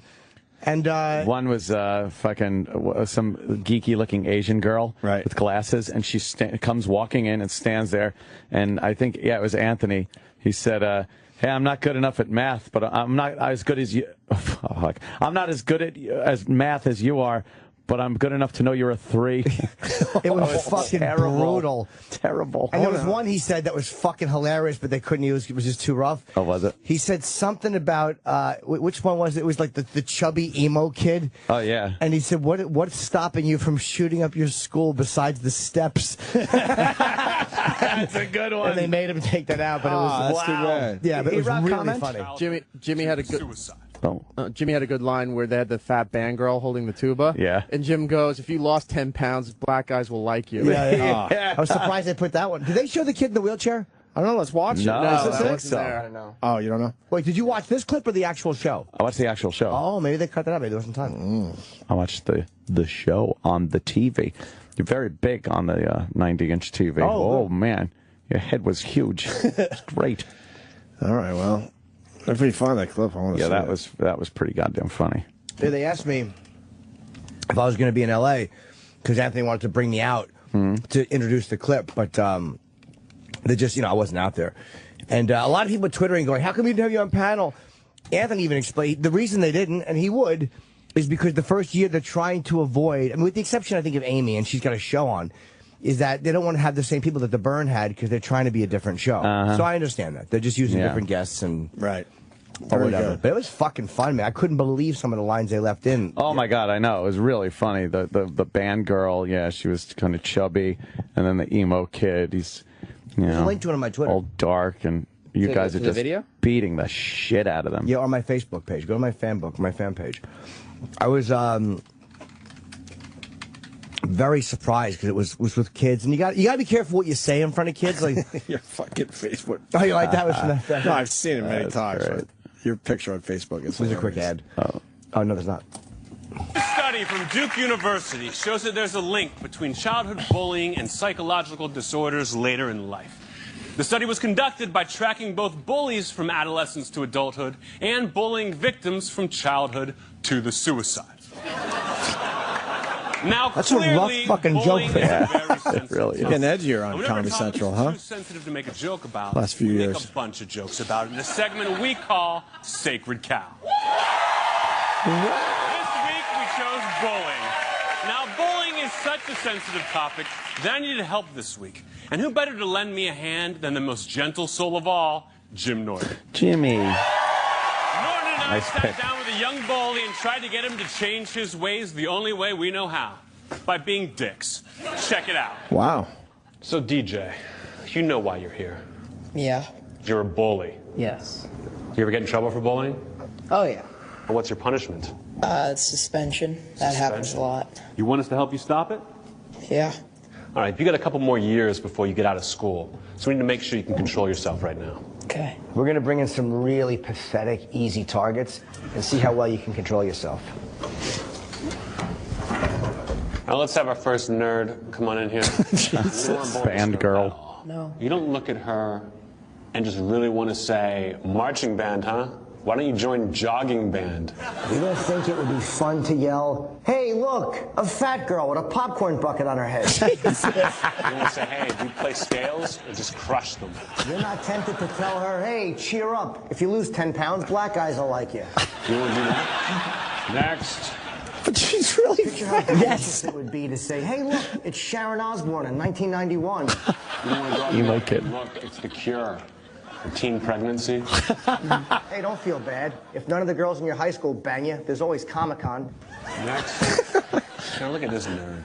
You don't want to tell this girl, "Hey, you can be whatever you want when you get older, except for a model or a good driver." Well, hey, I know I'm not as good as math at you, but I can tell that you're a 3. Hey, cheer up. In a few years, your mother will really show you what to do with a ping pong ball. You don't want to say, hey, congratulations on not being drowned at birth when your parents realized you were a girl. That doesn't appeal to you?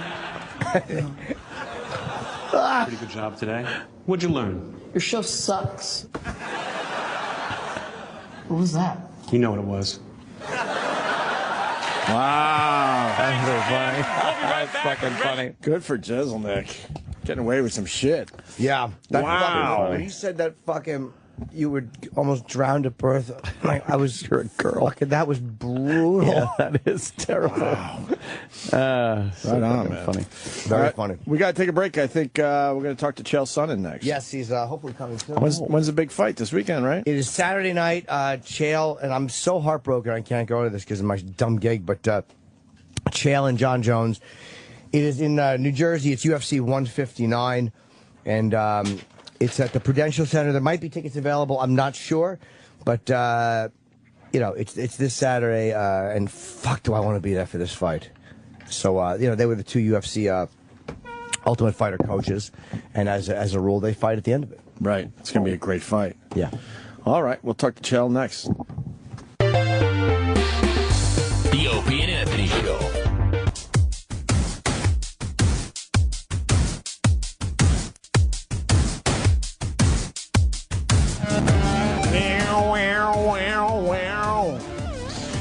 Chael Sonnen should be in studio in a few minutes. Big fight with John Jones this weekend. Who do you think's going to win that What's the thing? problem between them Hard two? to say, man. I mean, Jones is just, if he looks unbeatable. Right. But Chael really has a knack for freaking these people out because, like when I say these people, I mean these guys who look like they're unbeatable.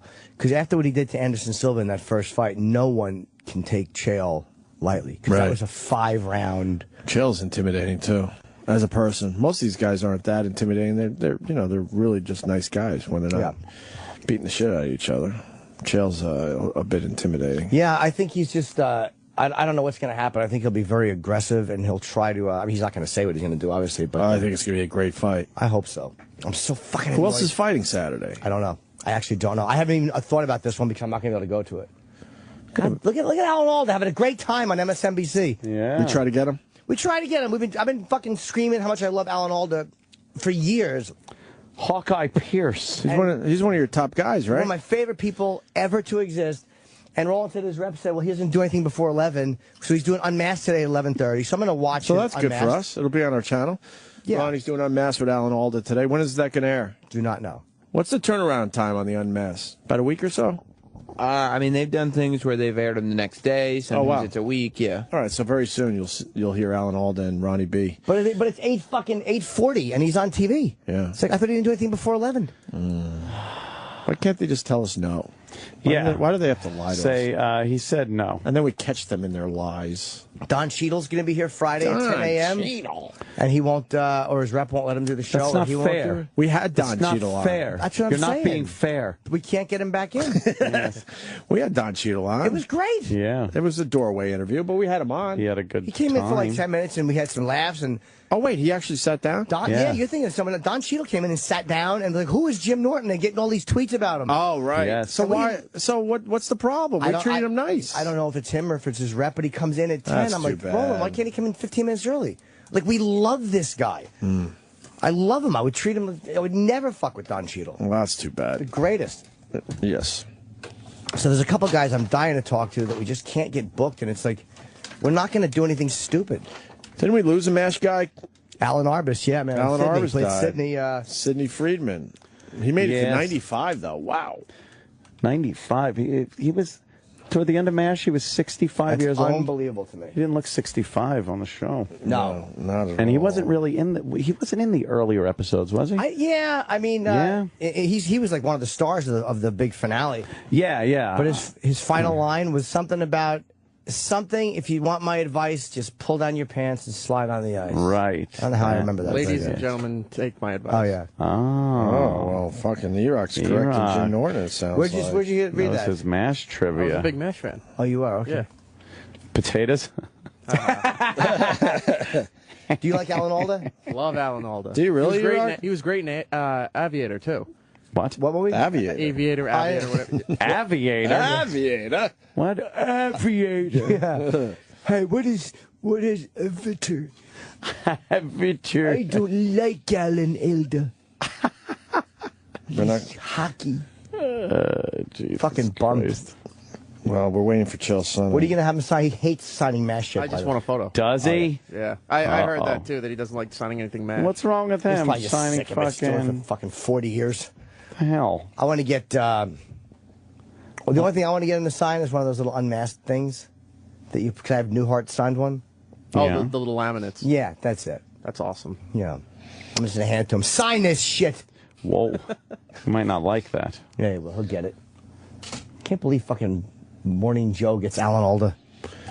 He was in 12 episodes from 73 to 83. Wow. You remember when fucking Hawkeye? I think he was... That was it? That's it. 12 It seems episodes. like he was in more. I don't... Wow. He was a big character too. Like everyone knew Sidney. Like he was referenced a lot too. Right. But my cousin, he helped me in the water when all those having those fucking right. itching. Yes. Commotion outside the studio. Commotion outside the studio. Commotion? Locomotion? Roland walked by. Oh, more commotion outside the studio. Does this mean a guest? It looks like Uh-oh. There's Chael. Yeah. Chael Sonnen. Holy fuck. Come on in. He's coming right in. Somebody can come right Chael Sonnen fighting John Jones this weekend. UFC Yeah, 159.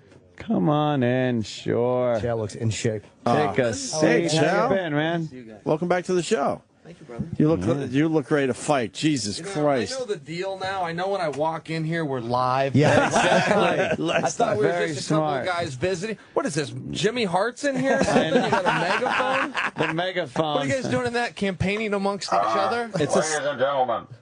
Trust me, he does some When really you have the top radio show in America like you gentlemen do, I don't think you need a megaphone. You just talk into this and everybody He hears does you. wonderful things with the megaphone. You'd be very surprised. Yeah, It might seem hack, for your but not when airline Ant's pilot. using it. Two consenting New Yorkers do is your guys' business. Ladies and gentlemen, like, thank you for flying. See?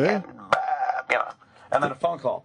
Hi, you're on the air. Hi, I'm one of your stupid listeners. I have nothing to the show. You know, so it comes in handy. It does.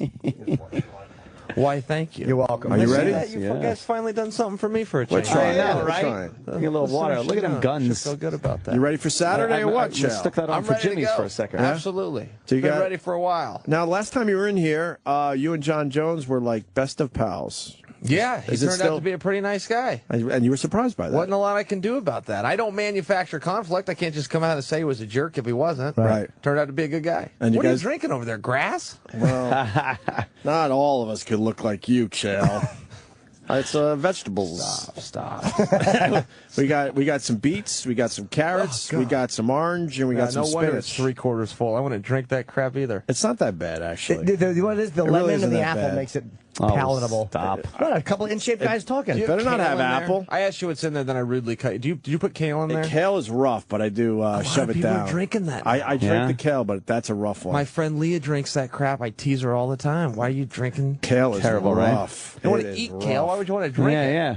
Now you don't drink anything like that, right? No, I don't. So, look, you drink it to stay in shape. Look at he's in such good shape, and he doesn't have to deal with that shit. You know what I would look like if I didn't fucking drink the vegetable juice? But good a lot for you. mushier. Good for you. You know, if you do enjoy it and you got away, did you I don't juice that enjoy it. yourself? It looks like. Did you bring that from home or you bought that? No, we get it.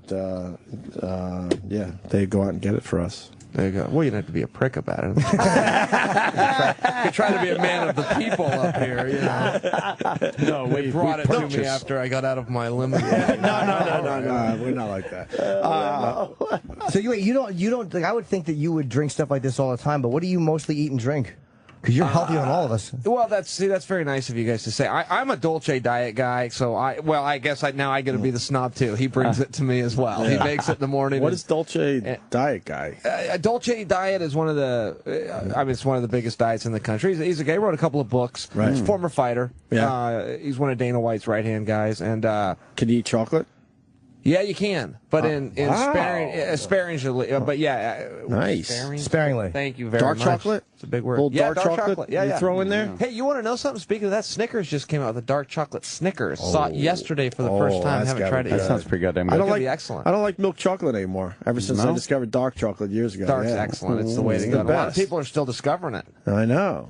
You go to Whole Foods and they got a whole fucking aisle now that has just so many different varieties of some dark of that's chocolate. bitter though. You know, at Whole Foods, You got to be careful. You can't go too bitter there, Chell. Yeah, I agree with you. You got to go around 70%. I agree. See, I know this shit. I know dark chocolate as well. That's all my dad ate.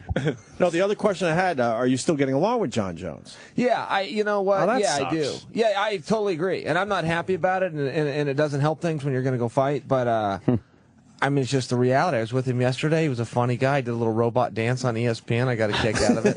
It doesn't change. And you got to understand, I'm a wrestler.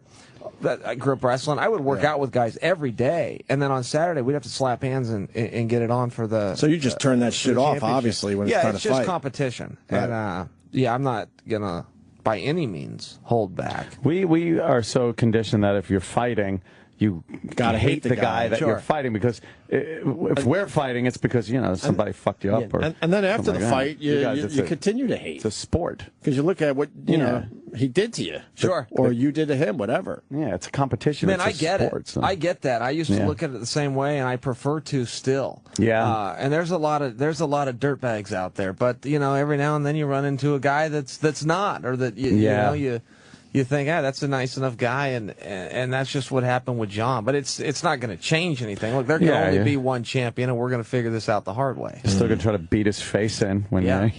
Do you is it harder to put weight on or take? Like, I know it's easier to gain weight than lose it, but I mean, is it harder to move up in weight and fight a stronger guy than you fought? I don't really know. I haven't gained any weight. I weighed about 230 when I would cut down to 185. And this was my first time at 205, but I still weigh 230. I got to go down to 205. So I only have to lose 20 pounds less, but I didn't actually gain anything. This morning, I just weighed in before I came here. I'm 217 right now. The weigh-ins are in 2 days. The 205 will be the limit. So you can get 12 pounds off in 2 days pretty easily? Yeah, I could get 12 pounds off in just over 2 hours. Come on. Yeah, I can lose about 6.5 pounds an hour. Wait, you got to explain that. How do you do Crazy. There's a lot of tactics. I don't know that I could explain it quickly, but I've been at this since I was 9 years old, and I'm not. So you remove all the your... only guy. Yeah, in fact that would be a small cut. Being 12 pounds over would be a small cut. My opponent John's about 225 right now. He'll have to cut 20 to pounds get more off. Do you remove all your duty? Do you shit first? Is a good question, actually, before you weigh in. If you can shit before weighing, it's... And then maybe an enema or something to get rid of all the duty. That's disgusting. Sorry. Because I remember in high school, the wrestling guys, they would, put the bags on or whatever, the bag outfits, and fucking just sweat their balls off. How much of it is water and how much of it is all. It's all water that you're losing. So you're extremely dehydrated when you weigh in. When I say I could take 12 pounds off in 2 hours, I could put 12 pounds right back on in 2 hours. Right. It's just water. So when you're done with that, because I saw you when you fought your last Silva fight, and I was just in the area, and you were just shoveling in fruit right after the weigh-in, like just with your hand. Yeah, you told that story. Fresh fruit. Yeah, and I hate that. French fry. I want French fries after the weigh-in. I want a Coca-Cola big enough to swim in. And Dolce brought me fruit. He double-crossed me. They want the healthy shit the night before the fight. Yeah, it's disgusting. How much water is 12 pounds of water? That would be a gallon and a half. That'd be so a milk jug It's and then another a half. gallon and a half of liquid that you're removing from your body.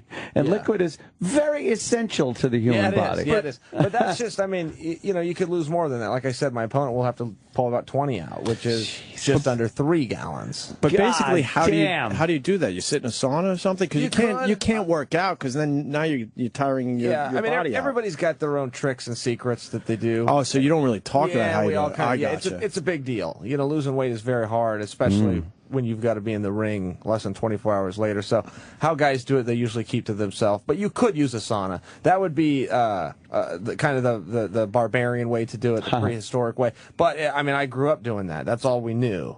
But there's now better ways. Yeah, you just don't want to talk about. I've seen how some of those things work based on cartoons I watch.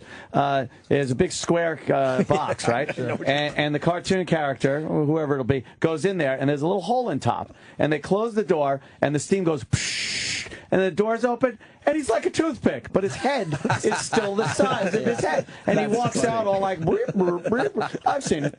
They could cut a lot of weight, cartoons. Yeah. It seems like it would be, wouldn't it harder to fight the day after you put all that weight on? Like, it just seems like to get into fighting shape, you'd want to be kind of heavy going in. And it just seems like there's a better way to do that. Because it's got to tire you out a little bit to put your body through that. Oh, it's exhausting. Yeah, it's a horrible process. But what are you going to do? You sign a contract, the contract calls for a weight class. If you say you're going to make weight, you got to make weight, whether it's tiring or not. Sure. Do guys purposely lose all that weight so they can be heavier on fight day? Oh, maybe a little bit. I would prefer to be the lighter guy in the ring. There's a huge misconception, dates back to when we were kids on recess and we get beat up. It was easier to go tell your dad the kid that beat you up was bigger. Right. But the truth is, you always want to be the smaller guy. You can move a little better. You're quicker. Mike Tyson was 220 pounds. Muhammad Ali was 198 pounds. They were never one time did either of those guys have a size advantage. So there's a big misconception about that. Ali was under 200 pounds. That's just unbelievable. 198 when he first won the title. It's unbelievable. Yep. We've had Tyson here. He's, I wouldn't call him small, but I thought he would be. I thought you were going to say a nerd. But oh, fuck. you were going to size, right? But I thought he would be. I thought he would be bigger. Didn't you? In the dark. Yeah, and he was one time he was really high energy. When he brought his wife was with him the second time, and he was very, very mellow. And he just seems like he's just at peace now. It's like a really weird. It's kind of nice to see. He's just like a comfortable. And we're going to go see his one-man show soon. On next week. Dana White saw that. He said it is excellent. Yeah. He saw the debut one. He said it's so funny. You have to say, I bought tickets. I bought 6 tickets. Me and my coaches were going to go to that. He was coming to Portland, and he canceled, and I don't know why. It just happened about a month ago. We were so excited we were going to see that show. What a he's selling out. He's going to Europe. He's selling out Germany. And he's like David Hasselhoff over there. Yeah. When you listen to him talk about his life, he talks about it like you're hanging out with him and your friend. It doesn't feel like a scripted thing. He just talks like we're talking right now. It's really, really great. And I've seen it once, and I'm seeing it again with Ope next week. Fucking. Is it next week already? Yes, it's the 28th. So it's the night after the fight. Why did I think it was in May? So why don't you stay in New York and go? I would love to see it. Yeah. It's at the Beacon Theater here the next night. So do you have any, obviously you always get a little nervous before a fight, but John Jones, he's just a guy, but he's technically, I think, 16 or 17-0, except for that disqualification. Yep. He's never been beaten in the ring. Yeah. Well, nobody's even been close. He is very dominant. He runs through guys. Getting ready for him, it's tough to sit down and watch his videos. So all you're doing is watching the guy kick the crap out of somebody. What good's that going to do for you? Yeah. But let's just stipulate to the fact that he's very good and fast forward to Saturday night. But, You know, he's got the same problem, though. I've never lost a full minute of fighting. I just fought a guy named Anderson Silva. I kicked this guy's ass for 30 minutes. He gets to jump on me for 30 seconds. And somehow they're coming out and saying that he's a better fighter. So you can raise that guy's hand all you want, but don't make any conception about who kicked whose ass. Right. So, you know, that's where we're at. John's going to have the same problem. If he watches my tapes, he's going to see me run over guys. I watch him, he runs over guys. So let's just get it on. How do you stop the elbows? Because he's got such long arms. Brutal. That he throws like them like a punch, which is a weird thing. That move? Yeah. But it literally comes out looks like a punch. Yeah, it's a weird way of throwing elbows, but it seems like, ugh, who the fuck needs to deal with that? Yeah, you're right. You know, I don't know that you do stop them. I think you just absorb them. I think you just deal with them. You know, there's a lot of moves out there, and, you know, yeah, there's some defenses to them, but the bottom line is it's going to hurt. You know, this is a fist fight. We call it a fight for a reason. You said that, you did a great job as the Ultimate Fighter coach. I watched the whole season this year. I appreciate that. And you said something about that. Like, you have to realize when you're walking in the ring, you're going to get hurt. Like, it's going to hurt, and that's part of what we're doing here. Or you said something like, just I don't like that idea. But it was, you know, hey, look, that's what it is. Yeah, that is what it is. I mean, it is a fight, and you may have to go to the hospital, but you got to go later. You got to deal. We get hurt here, but it's emotional pain. That's right. That we deal with here at Sirius XM you Satellite dish Radio. that out as well. Yeah, though, we do. So. We know there's a fight every day. We get hurt. Come in here. We get hurt by the Twitter haters. We're gonna bully people and hurt people. Sure. Right. Yes, our egos are bruised by the management here. That's the beauty of being a fan, though, you know. Say what you want. Right. Go after a guy. You know, but listen to the show. Right. Exactly. In the end, that's just the keep trade-off. listening. Say whatever you want. Just make sure you tune in. What was your worst injury? Talking about getting hurt. I've never had an injury. I've had a lot of owies. What was your worst owie? I pulled a guy on my face. In wrestling, there's a 5-point move, but we call it like a suplex type technique. And I grabbed him and I threw him and I scored 5 points, which was very exciting as a young wrestler. But I pulled him right on my face and he crushed my nose. And it was broken. I was embarrassed. I had a date that I didn't have very many dates growing up. I had a date that night. My coach grabbed me and he said, "Was it worth it?" And I said, "Yeah, it was worth it." Nice. I had blood coming out of my nose. I was only about 16. But... Oh, my nose. Yeah. Sorry, something suddenly came up. Yeah, exactly. It doesn't get that bad, though. Or it hasn't for me. I've been lucky. Did someone just throw a punch at you, too? I'm reading this. I didn't know that. When you were at the Ultimate Fighter, some Brazilian fan tried to punch you? Yeah. Uriah Faber fought Scott Jorgensen on the finale of the Ultimate Fighter. Highest rated season of all time. Thanks for bringing that up, great, by the way. And... some guy, he threw a punch at me, but, it got a little bit heated. In fairness, he wasn't completely at fault. I engaged him. I think a fan should do whatever they want. Like I said, he can't touch you, but I can't touch a fan either, and I didn't. But usually I won't even engage a fan. He got a little rough on me, and I roughed him up back. Generally speaking, you can just keep walking. They yell at you. You just keep walking. I was stopped. We're kind of doing some photos and visiting with fans. I couldn't really leave. So when he started yelling at me, I started yelling at him back. And ultimately, it ended with him throwing a punch. But I really felt bad because they threw him out right before the main event. I know how much those tickets costed. Yeah. So at the same time, you can't throw a punch, but I forgave him. Right. That's what I was thinking. I want to tell security. They took him out so fast, I would have said, "Look, I forgive him. Let him have his seat back." Right. How close did he get to landing it? I don't know. Everybody told me he threw a punch. I didn't see it. I saw the melee and I saw the security grab him, and then everybody goes, "Wow, he tried to punch it," but. Here's what he did. He saw Chael. He tried to show his friends he was trying to punch Chael. If he wanted to punch you, my God, he knew better than to land a punch on Chael. So he probably like made security look and then threw it, and they grabbed him. Sure. Yeah, he probably didn't want to. It probably was something like that. You see that sometimes, but either way, he lost his seat right before the main event, and I felt for him.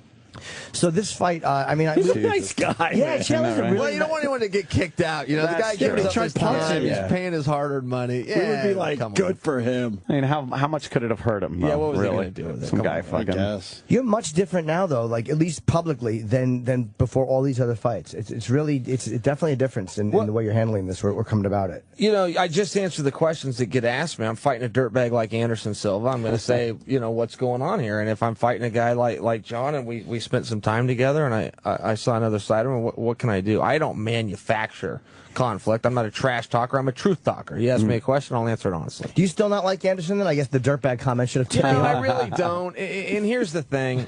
Good for him. Anderson Silva, for all of the faults, is a man of his word. If he says he'll show up and fight, he shows up and fights. And he did everything he could do to get out of that fight. He tried to get disqualified at the weigh-ins. He punched me at the weigh-ins with his shoulder. Jeez. That wasn't to hurt me. He wanted the commission to step in and call the fight off. He did everything he could do to get thrown out, and they just wanted to disqualify him. During the fight, he tried to get disqualified. He threw a blatantly illegal knee. He doesn't see a disqualification as a law. He just tried to get disqualified. But he still showed up. He did what he said he would do. I accept the outcome of the duel, and he won.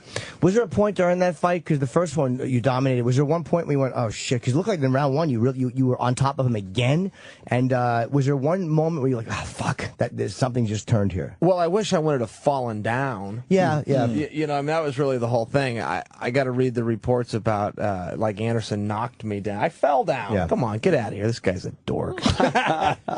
Will you guys fight again? I would sure like to, but I can't see us crossing paths. For a while, huh? You know, it could happen. I'm going to win the title on Saturday. He's going to lose his title on the beginning of July to New York's own Chris Weidman. So, yeah, if he's looking for a title, he can come after mine. Do you want to stay at light heavyweight? Yeah. I don't want to cut back to 185. I will go back to 185 if I needed to, but I don't want to. I never wanted to be at that weight class. You always wanted to be this? I always want to be at 205, but that's where the contract came in at. But it's weird, like, because these guys, you always think, like you said, you always think heavier fighters are much, like Cain Velasquez. It was like, oh my God, remember who would want to fucking fight that guy? I mean, what was he, at 220? Yeah, he's a little more. He's about 240. I would say. But he's still undersized. You know, it comes back to my original point. He's fighting guys that are 260 and 265 and guys like Brock Lesnar. But, yeah, Cain's a force, man. He's not going anywhere anytime soon. And yeah, Brock's a good example of a guy where you're right. Like, he was the giant, heavy guy. True. And when you saw it, like, he looked unbeatable. And then once you saw Cain or pound on him, you're like, wow, he's really beatable, like, by guys in that world. Mm-hmm. You know, yeah, he is. He transferred into it. I mean, Brock's always had a huge level of success for not having any talent. You know, he was an NCAA champion in wrestling. Couldn't wrestle a lick, but he was strong as an ox. You couldn't score on him. Couldn't get him out of position. He was just too big and strong.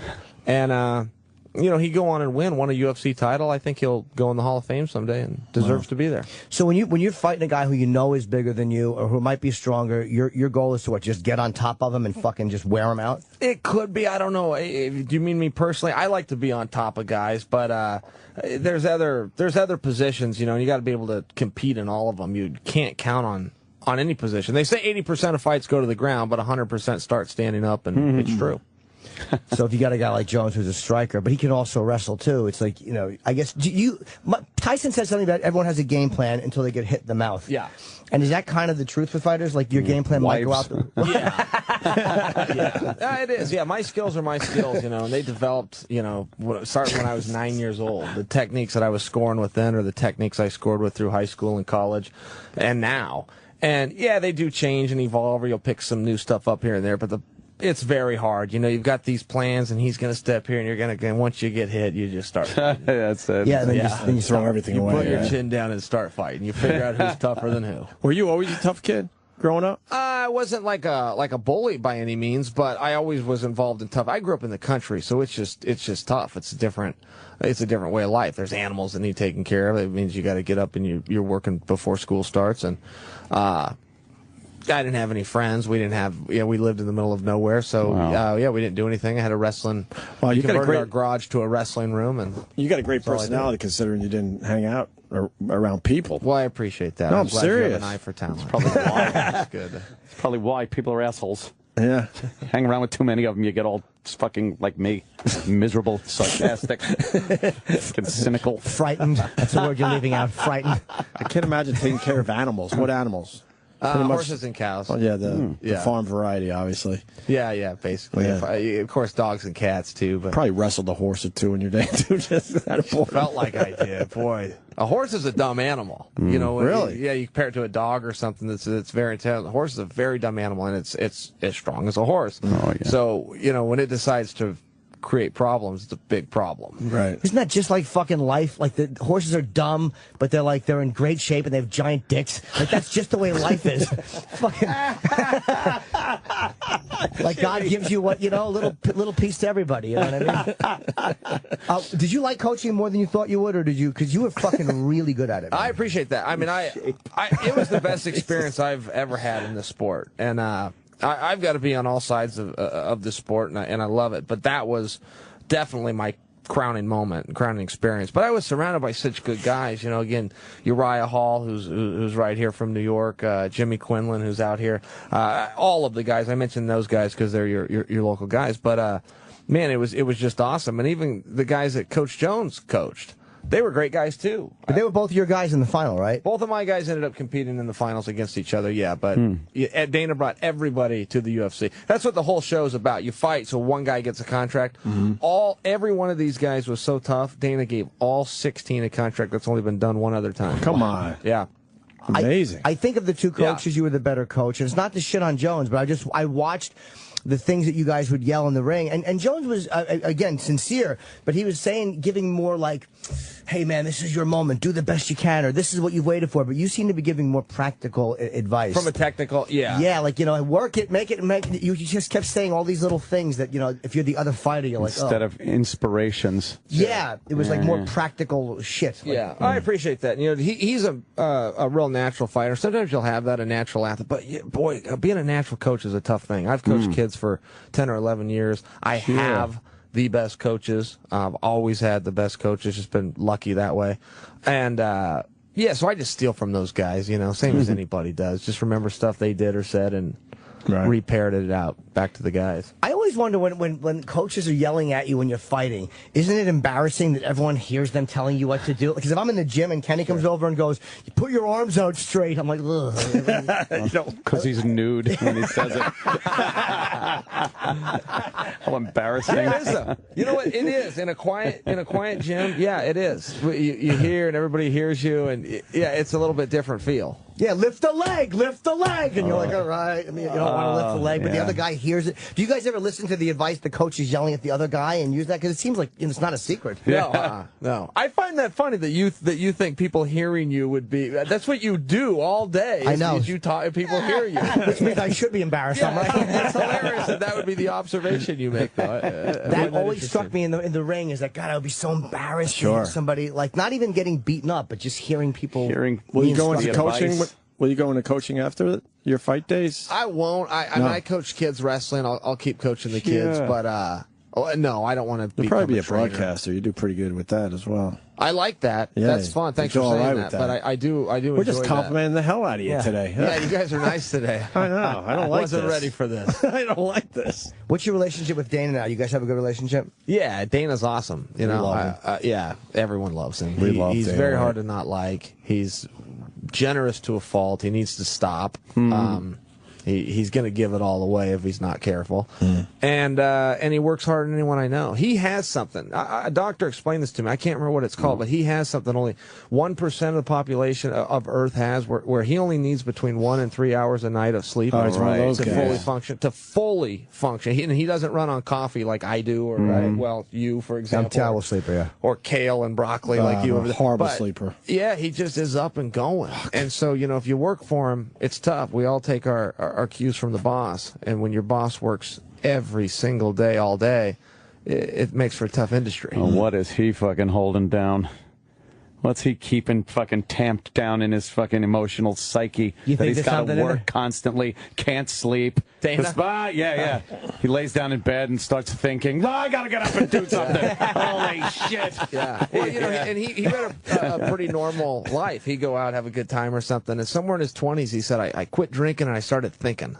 And that's what he said. Yeah, kind of cool, isn't it? Yeah. I think a lot of people could relate to that, or need to relate to that, maybe. Yes. But that was it. He just focuses on business.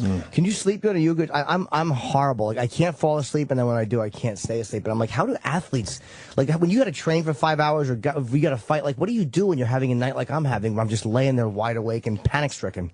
You want to know something? You want to know what makes me tired is knowing I got to go fight or knowing I got to go to practice. So I will lay in bed. I have the same problem. I can't sleep either. And I'll tell myself, all right, if you're up at 2, it'll be 1:45. If you're up at 2, you got to get up and go run 5 miles. Oh, wow. Shut me out like a light. And if it doesn't, I got to get up and run. But I'm telling you, I've had to run less than 5 times. That's in some 5 fucking years. discipline right there. That's crazy discipline. Oh my. Especially if you're still up and you're like, all right, I'll give you 5 more minutes. But that's it. Me. Exactly. Yeah, exactly. Anyone can make that deal with themselves, but to actually do it, all right, 2 a.m. I got to run my 5 miles. I made the same deal, but if it's you're not asleep by 2, you're going to jerk off and then be awake for longer. That's the deal I make. I think I purposely stay up. And you thought that I would be embarrassed at yelling instructions and having people hear me. But he'll just blurt that out for everybody to hear. But I don't understand how you, like, because I'm such a poor sleeper, I can't imagine having to fucking get up and do something athletic. Like, I have a trainer now, I mean, obviously. And I was dreading seeing her. I've only been to 4 sessions. And dreading I'm sure Monday. the feeling was likewise. Wait a minute. Her? Yeah, I have a female trainer. Because I like to talk to her in between. I don't want to talk to a guy in between my... Your coach is a woman? No, it's not a coach. No, it's not a coach. I mean, that's very big of you. I'm not judging. You don't hear that a lot. Well, it's just a trainer at the gym I go to. It's not What are you doing, the Jane Fonda workout? Yeah, I am, actually. I don't know if Jimmy's being completely aerobic topic. He picked his trainer because she's, Gotcha. She's lovely. She's really I hot. put that together. Yeah, okay, all right. But it's just like, it's but like, I mean, he's still getting good workouts, but he did pick her. I mean, because we have beasts in our gym that he could have easily picked and had a good workout with. I was like, no, she looks like Shayla. What she's talking about. Yeah, I'm wearing a fucking headband. She can get me to where I want to go. Let's get physical. Physical. Yeah, I have like fucking 80s fluorescent colors on, clapping in between each one. But we have trainers, like we have one, she's an old lady out of shape. We have another guy that has a beer belly. I'm like, who would take beer belly guy if you're trying to get in shape? Sure. I don't understand that. Yeah. Most aerobics instructors are overweight. It's been my experience. I've only seen a few in my life, but they usually are. They still work hard. They still come in and they just can't sweat keep all that over weight the floor. off, huh? It's an excuse after they work out to eat more, I guess. I don't know what it is. It's like, hey, I worked out. I could fucking pound that down. Sure. Yeah. I got big muscle-headed fucking ex-cop as a trainer guy. I don't mind. It's not embarrassing. See, the problem is, like, because I'm a trainer like you, it's like I'm just doing, like, 3, like, a little bit of what do they call it, circuit training, whatever, and I stop for a few minutes just to catch my breath. And it's like, I don't want to talk to a guy. And what do you talk about? Fucking Days of Our Lives? What do you do? General Hospital in between? Yeah, we kind of tampons. Yeah, we just kind of bond over the fact that our biological clocks are ticking.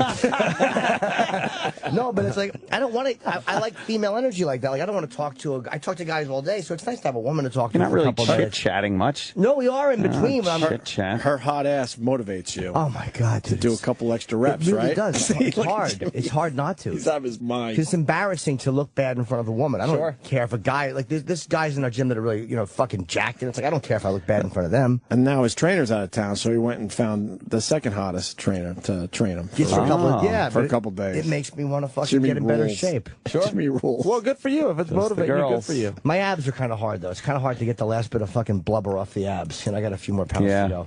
Jimmy lost 25 pounds. Good job. Almost 30, but it doesn't really matter. That's excellent. Yeah, good for you. One too many fucking self-hatred. What's your goal? Are you getting a couple more off? No, I don't care about the weight. I just want to. It's like to just honestly to not stand in the mirror and go, ugh, fucking pig. I get that. I understand that answer. You get that too. Really? I think as all humans, but we do that. It's the mirror test. Wow. I hate when because a girl will do that a lot about what she weighs. Like, young lady, it doesn't matter what you weigh. You're either fat or you're not. You're either overweight or you're not. And it's great if you weigh 170 if you're 6'2" or whatever. I'm not trying to put a cap on women here, but I think you guys understand my point. It's like women do the same thing with the mustache, where they bleach the mustache. It's like, young lady, I don't care what color the hair is. Yeah. Get rid of it. Yes. It's still a mustache is the mustache. Yes. There's these estheticians that have fooled women into bleaching it. Yeah. What do I care if it's great. blonde? Now you got a Martin Mull mustache Instead of the Magnum PI. Yeah, exactly. Amongst the strangest things that sell in America is the bleached upper lip. I love how he says young lady. Young lady. A young lady. Get Let's rid talk of it. about this. Women like that too. If you're dominating a girl, like if a girl likes to be spanked, they love to be referred to as young lady. Yeah? That's the way. That's the proper discipline. That's fucking. Is it? Yeah, that was young lady. They like that shit. Yeah. You don't call them like little girl or bad girl. Bad girl is fucking over. That's 1980. Yeah. Fucking. Young lady. Discipliner. Call it young lady. Spanker. I like that. Very good. Spanker. Yeah, it's good. But as far as the mustache hair is concerned, I don't care for it. And I don't like the pussy hair either, although I got a bit more of a fetish for it recently. But Jill didn't ask. No, I'm just saying. He just tapped into Jimmy's something. just throwing it out there, He right? tapped into something. That's what he just said. He tapped into something. He didn't ask. How do you feel about hairy assholes? You all right I with don't. that? Nah, that's not my thing. I just don't like body. Does your mother listen to this show? Oh yeah, she'll actually text in ideas. She's like, "You forgot the pussy hair story." I'm like, Are you getting a little fetishy with that? no, there was one girl I liked who was very hairy armpits, and she's a fetish model. She does. Chill. Tell him. That's brutal, right? Hairy arms. Yeah. Armpits. Yeah, that's rough. It is. That's weird. Absolutely. That's a rough one. This one girl, she was a porn girl, and I got so into her. Just something about her drove me fucking crazy. So I kind of began watching her movies, but I don't think I'd want it in my life. Like, I don't think I can handle dealing with that all the time. Yeah. But like watching it, or With maybe the hairy armpits? Are we still on that Yeah, topic? or All the right. hair. I got like- distracted. There was a lot going on there for a minute. No, I kind of like when a girl is at that state where they haven't shaved down there in a while. It's a little fucking. It's getting a little, it's growing in a little. What, like a 5 o'clock shadow? Let's who you're with. It's like, that's good. The whole completely shaved down thing, it's just been out there too long at this point. Wow, this is breaking news. Switch it up. This is breaking news with you. No, I've always liked a little bit of fucking, little bit of hair down there. You don't want a full bush. You want her to look like she just got out of a holding cell for like 2 weeks. she couldn't fucking primp and get ready for 2 weeks. I have a feeling you're going to have a different interview with ESPN, Shell. I want the George Michael. I hope I fucking remember. beard. I hope I turn off and know that I'm on ESPN. Yeah. I don't think they're going to ask you about hairy pussy. What is the, by the way, is there a myth about, who was it, said some myth about sex before fights that you're not supposed to, and what Mickey always said in Rocky, women weaken legs. Is there does that have anything to do with it, or you could care less about that? I don't have the foggiest idea. Yeah, you'd have to ask somebody else. That's not but that's not a fucking, sex is not a fucking, doesn't kill a fight for you weak of them. I would not know, but I don't. Let's move on. I have no idea. Yeah. Really? I'm the wrong guy to ask. Just seemed like. Seems like it I would bet tuck it's, you out. if you believe that, it'll probably psychologically fuck you up more than physically. Yeah, there you go. With anything. Just don't Right? fuck. Yeah, if you think it's going to take some power away from your legs and stuff, then it might. Sugar Ray Leonard was on. He told a story about having sex. That guy could fight. He was great. We man. almost had him crying. Yeah, He he had was a so fucking good. He had a fucking tough life growing up. Really? Yeah. What was He he? didn't start boxing until 14. Really? Won Olympic gold medal just a few years later. Wow. Started at 14. That's incredible. His mentor kind of did something sexual with him or hit on him. He wrote about it in his book, and he got very emotional talking about it because he kind of felt. I think we mentioned the betrayal or something, and it just kind of hit him. Like I think that Hit him word got hard. to him. Oh wow! Yeah. That maybe that was just a kind of a that. crystal. Wow. But That's very unfortunate. yeah, that he but, dealt with that. But he was talking about something along the lines of sex during the week of fighting, and he said Ali asked him about it. What's the closest you ever fucked? Right, but it was some brutal question Ali asked him, and he's like, the night before, and he said Ali was blown away and just told him you're a bad dude. Like Ali respected the fact that he could do that. Really? Yeah, he told the great story about Muhammad Ali fucking just. Sugar Ray was great on our show, man. He was a down to earth guy. I man. love all fighters. really? Fuck yeah, That's he was good to so hear. cool. They're all nice. Most of the athletes that come in here are really nice. We haven't a had too very- many problems. Very special. Sorry to cut. Very special talent. Yeah? Sugar Ray Leonard. I mean, inspiring battles he's had. Yeah, Dog yeah. tired and then throw 10 more punches. And what was Just exhausted. when his eye was messed up? Who did he fight? Did he fight Durant again when his eye? He had a bad. He wasn't supposed to fight because of The his detached retina, right? Yeah, he had a retina injury. Ooh, ouch. Yeah. And I think he was supposed to not fight Terry again. Norris?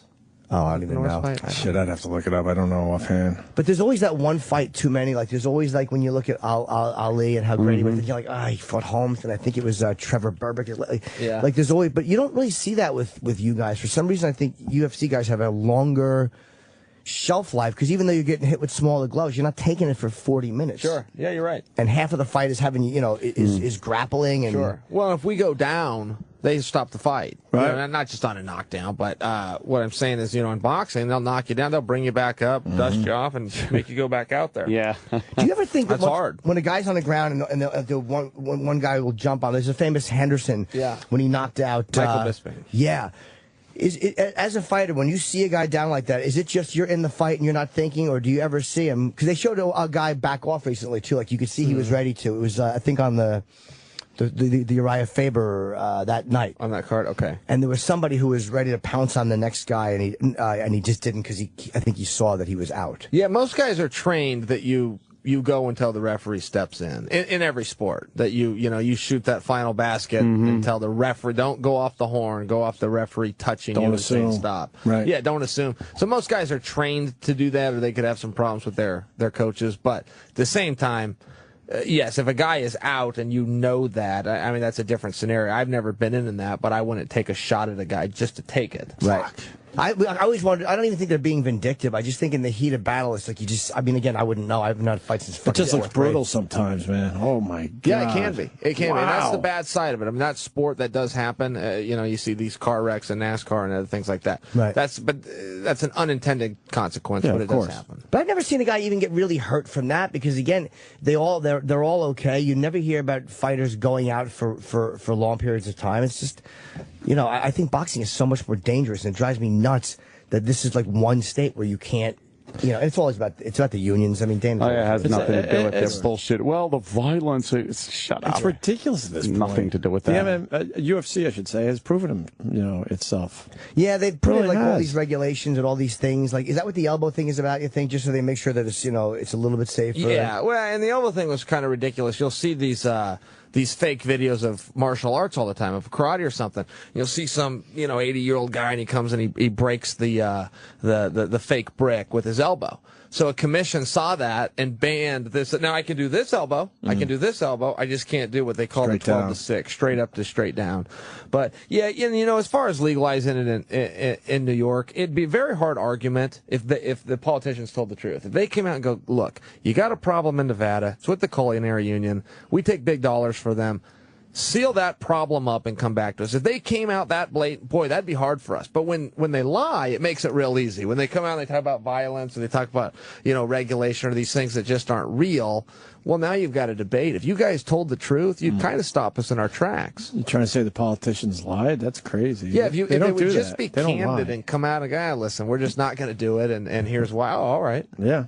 You're right. Yeah, it would. That would be the best argument they could do, is to just be candid and go, look, seal this problem up you've got in Nevada. Enough already, though. Yeah, it's very frustrating. It's embarrassing as a New Yorker, because the fight with Chael and John is right over the river. It's literally 15 minutes from New York in Newark. Let me promote that again. It's 159. It's obviously on pay-per-view if you're not here, but it's the Prudential Center, which is a great, fairly new facility. And truth be told, it's much nicer than the Garden. So if you're going to go, I mean, that's where you should probably go see it. And it's 7 o'clock this Saturday. You can go to Ticketmaster.com if there's tickets available. There's less than 700 as of this morning, so you'd better hurry. And you can also watch the 4 preliminary bouts for free when you like the UFC Facebook page. UFC is genius because they show all these free fights and then go to the. It's like a tremendous dick tease that it makes you want to stick around and watch. Right. Boxing just doesn't do any of that shit. Yeah. No, that's true. Yeah, the UFC. They understand it. Fan friendly. Yeah, they are. They're fan friendly. It's an experience. Important. It's a whole event. Yeah, we're being told. They're telling. E-Rock is telling. E-Rock, can you say that out loud so he doesn't think that we're actually saying that? No, he has to go. He has another interview. He has to. Is E-Rock telling me to beat it? Yes, he is. That's happening. All right, gentlemen. We would love if you threw him through a window. Where does he have to go? Nice talking with you guys. No, not yet. Where does he have to go? There's a boxing show or something. A boxing show. Okay. That's interviewing him as well. Yeah, there is a boxing channel. So I go from America's biggest show to one that nobody's listening to. Wonderful. Well, that's a great idea. That's why I love this guy. PR department. I loved you for the first second he sat in here last time. Jesus. Chill, fucking just. So what do we do? Is an honest. You're so honest, man. And we have to pick Chael over John because John didn't show up today. I want to see. Sorry. Chael. I really do want to see Chael win, and I'm not saying it just because you're here. It's like I like John. We've had him on. He's a really nice guy, but. I mean, you're I guess, considered the underdog, at least because he's bigger and he's the champion. But I like you more. Like, John, nice dude, but I don't think he likes me very much for some reason. Is that right? I don't know why. Well, you're a very likable guy. That surprises me. Really? And that really is how shallow and empty I am as a man, that whoever's nicer to me, I just John doesn't like mornings very well. Maybe you just had him on in the morning and he's still He's still a little groggy. Well, he was supposed to be with you today, but I don't know. They say he's coming in at noon, but I'm wondering Yeah, if the he doesn't. schedule changed or something. Yeah, I'm hoping he doesn't want to not do the show. We've had him on like 5 times. But I think it's better that you guys are separated now anyway. Before Yeah, it's the a big little bit fight. weird. You know, when you're sitting I don't down like with a guy, I think it's a little bit weird. I've never liked doing that. Right. And then in this case, we ended up hitting it off. Well, what good is that? I don't think you've had a fight like this where you just hit it off with the guy before the Yeah, well, fight. yeah, and you know what, though? With the set of The Ultimate Fighter, you're going to be around him constantly, every single day. So what are you going to do? We're in a society. You got to be civil. You can't just walk around with a chip on your shoulder all the time.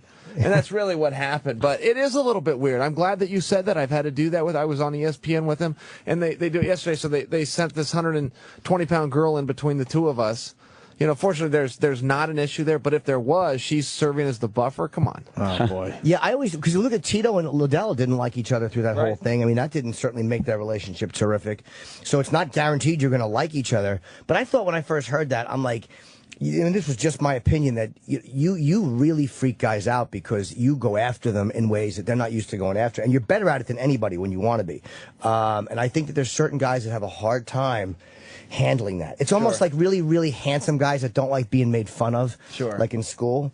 So I'm like, you know, I bet you that freaks John Jones out a lot. A little more. bit. You know, guys don't like being called out. And most guys, they won't call anyone out. And you got to understand, we're in America. You're not going to get anything in this country you don't ask for. Help Dana White with his job. He's a busy guy. Tell him who you want to fight. Don't make him figure it out. Tell him. Wow. And, you know, I'll stick my finger in a guy's chest. I don't promote fights. I pick fights. Yeah. And I'm glad I do. Sometimes people act like I should give apologies. I'm in the fight business. I'm a fighter. I pick fights, and then I go get in them. Yeah, what do you want me to do about that? Fighter. Oh, wait, yeah, I'll do that one. Hold on. There we go. A governor, a fighter. I'll show you things that'll blow your mind. That's beautiful. That's good work by you. Jesse. I'll tweet that. Chill. What are you on Twitter? Son, I always mess it up. It's Son, Sonnech. It's, you know, Son. Oh, I think there's another N in there, too. There is. All right, so it's S-O... That's not his fault, though. There's a lot of N's. Yeah. Sonnenench. Yeah, all right, I'll tweet that picture. All right. Yeah, it's Son and CH. Good luck Saturday. Wait, I should we ask Chad? I don't know. I haven't. You're one of my favorite guys, and I've never. Normally, what we do when we have fighters come in is I ask them to show up to do not a full move.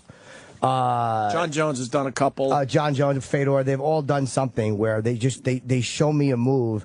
I don't fucking fight back, but I want to see what certain things feel like. He's had a quick choke. Kane like choked that. me. He's had an arm bar, right?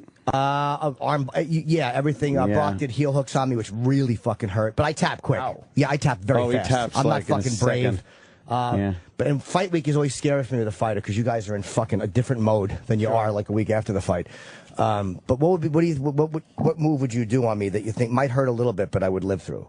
Oh, all right. I'll show you one real fast. Oh, by the way, I just got a text message. When I first told you that tickets were on sale, we had 700. Since I made that announcement, we've got just under 600. They're moving fast. Apparently, people are listening to your show, but they asked me to mention that on the air. You know, here's a very practical move. It's not a great one, but this is very practical. He's grabbing my right arm. arm. Somebody's going to grab you like this. They might grab your shirt or something. I had my hand on his chest. But this is a very realistic where they might grab your shirt. I just want to grab over by the pinky is all I'm going to do.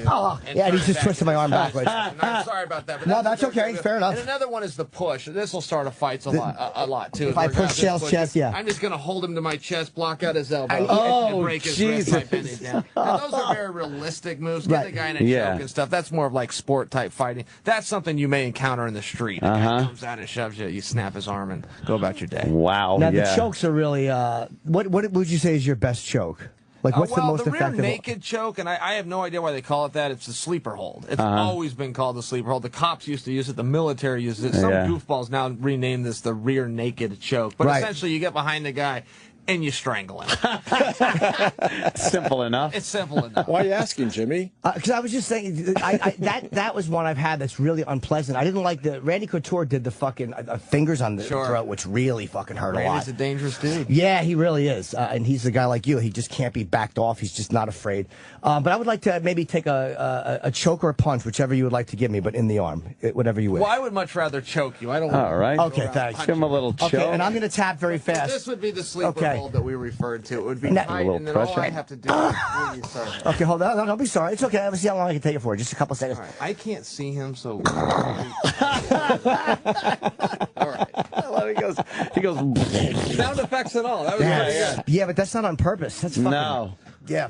Fuck. You would What do just we do be. now? I feel like he has been trying to kick me out for about 5 No, minutes. no, Is what are you this kidding? where I go? That's your Is this- guys. You gotta go to What that happens is your guys say our boxing. You guys, gotta go to the boxing and our channel. guys tells us. We never kick you out. No, but chill, they never. always tell us because we notoriously will go over on interviews, and then the publicists get mad. They're like, they go to the press and you're hogging. Because the boxing channel's going, we have nothing. Right. We don't know what to talk That's about. kind of what's We're only allowed to happening. talk Yeah. about boxing. Boxing. Yeah. Yeah, but that's what it is. I'm going to get a text from Dana going, why did you leave that show? Everyone listens to that For show. the boxing channel. All right, Chael, let's get you out of here. Had it. Chael I've had it Sonnen. with All right, all man. of you. Yes. Saturday with John Jones, UFC 159. Very cool. We'll see you next time, Chael. Thank you. All right. And we're going to take a break, too. Stay there. The Opie and Anthony Show.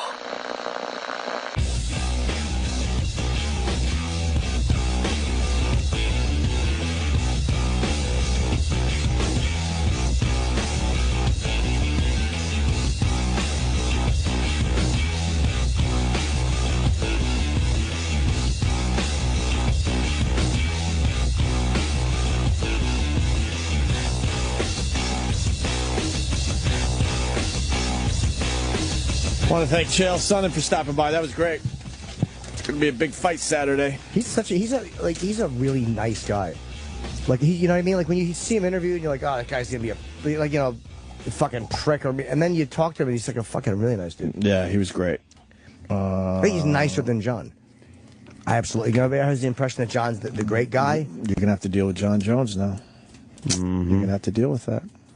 They're both really nice guys. I don't think he likes me. John? Yeah. Why? I don't know. Just get that feeling. Oh, stop it. No, why no. would he not like you? I don't know. I have great instincts for that stuff, though. Really good instincts for it. But I don't. Does he know you enough to not like you? He's been here enough time. I don't think like if you said Jim Norton, he'd probably go, ah. But if you showed him my face, I didn't get the impression he liked any of us on a Yeah, I didn't get a like or dislike thing. I got just kind of, all right. I'm doing your show. I know you guys do a pretty good job there, and I do a pretty good job myself, and let's hang out for a little while. Exactly. Mics go off. I go my way. You go yours. Mm-hmm. Yeah. It's one of those. That's all. We have That's what those. it is. Holy shit! I'm so glad I got out of fucking Apple right at the open. What happened? Well, now it's up $4.19. Oh. But it was down $10. I got out when it was down $10. So what do you make on that? No. I haven't checked. I just punched out of it real quick. Couple G's? Probably just a couple of G's, not a lot. You could buy another dinosaur with that. But yeah. Another dinosaur for my backyard. Here's a dinosaur marching. Here is a dinosaur. How did it get so fat? Here is a dinosaur marching. Wake up, little piggy boy, and fucking take us out. All right, Snoop Dogg's mic is officially ridiculous. Yeah, what's he doing? That's not Snoop Dogg. Huh? It's Snoop Snoop Lion. Lion. I'm sorry, Sam. You're right. Because I'm alive. Why is he on fucking Kelly? Is he going to be here today? Tomorrow. I wanna get lost in the crowd and here tonight. I need to hear my thoughts, turn the music up loud. Who's that chick in the back? What is this? I don't know. It's horrible. He's singing with like church choir girls. He's losing a lot of cred by being on Regis and Kelly with that Mike guy. What's the name of the show now? Kelly and Mike? Mike and Kelly? This is Snoop Lion. I know it's Snoop Lion. What does Snoop Lion do? But his mic still says Snoop Dogg. He hasn't gotten a new mic yet. Oh. He's terrible. I don't know. Oh, that chick all the way to the left is hot in the back. Money makes a man, and that's a crime. What is he doing? He's Horrible. trying to sing a little here. Reggae. Is it? Yeah. She's very good. Yeah, but Snoop isn't. What's he trying to do? They just cut him off. Reincarnated.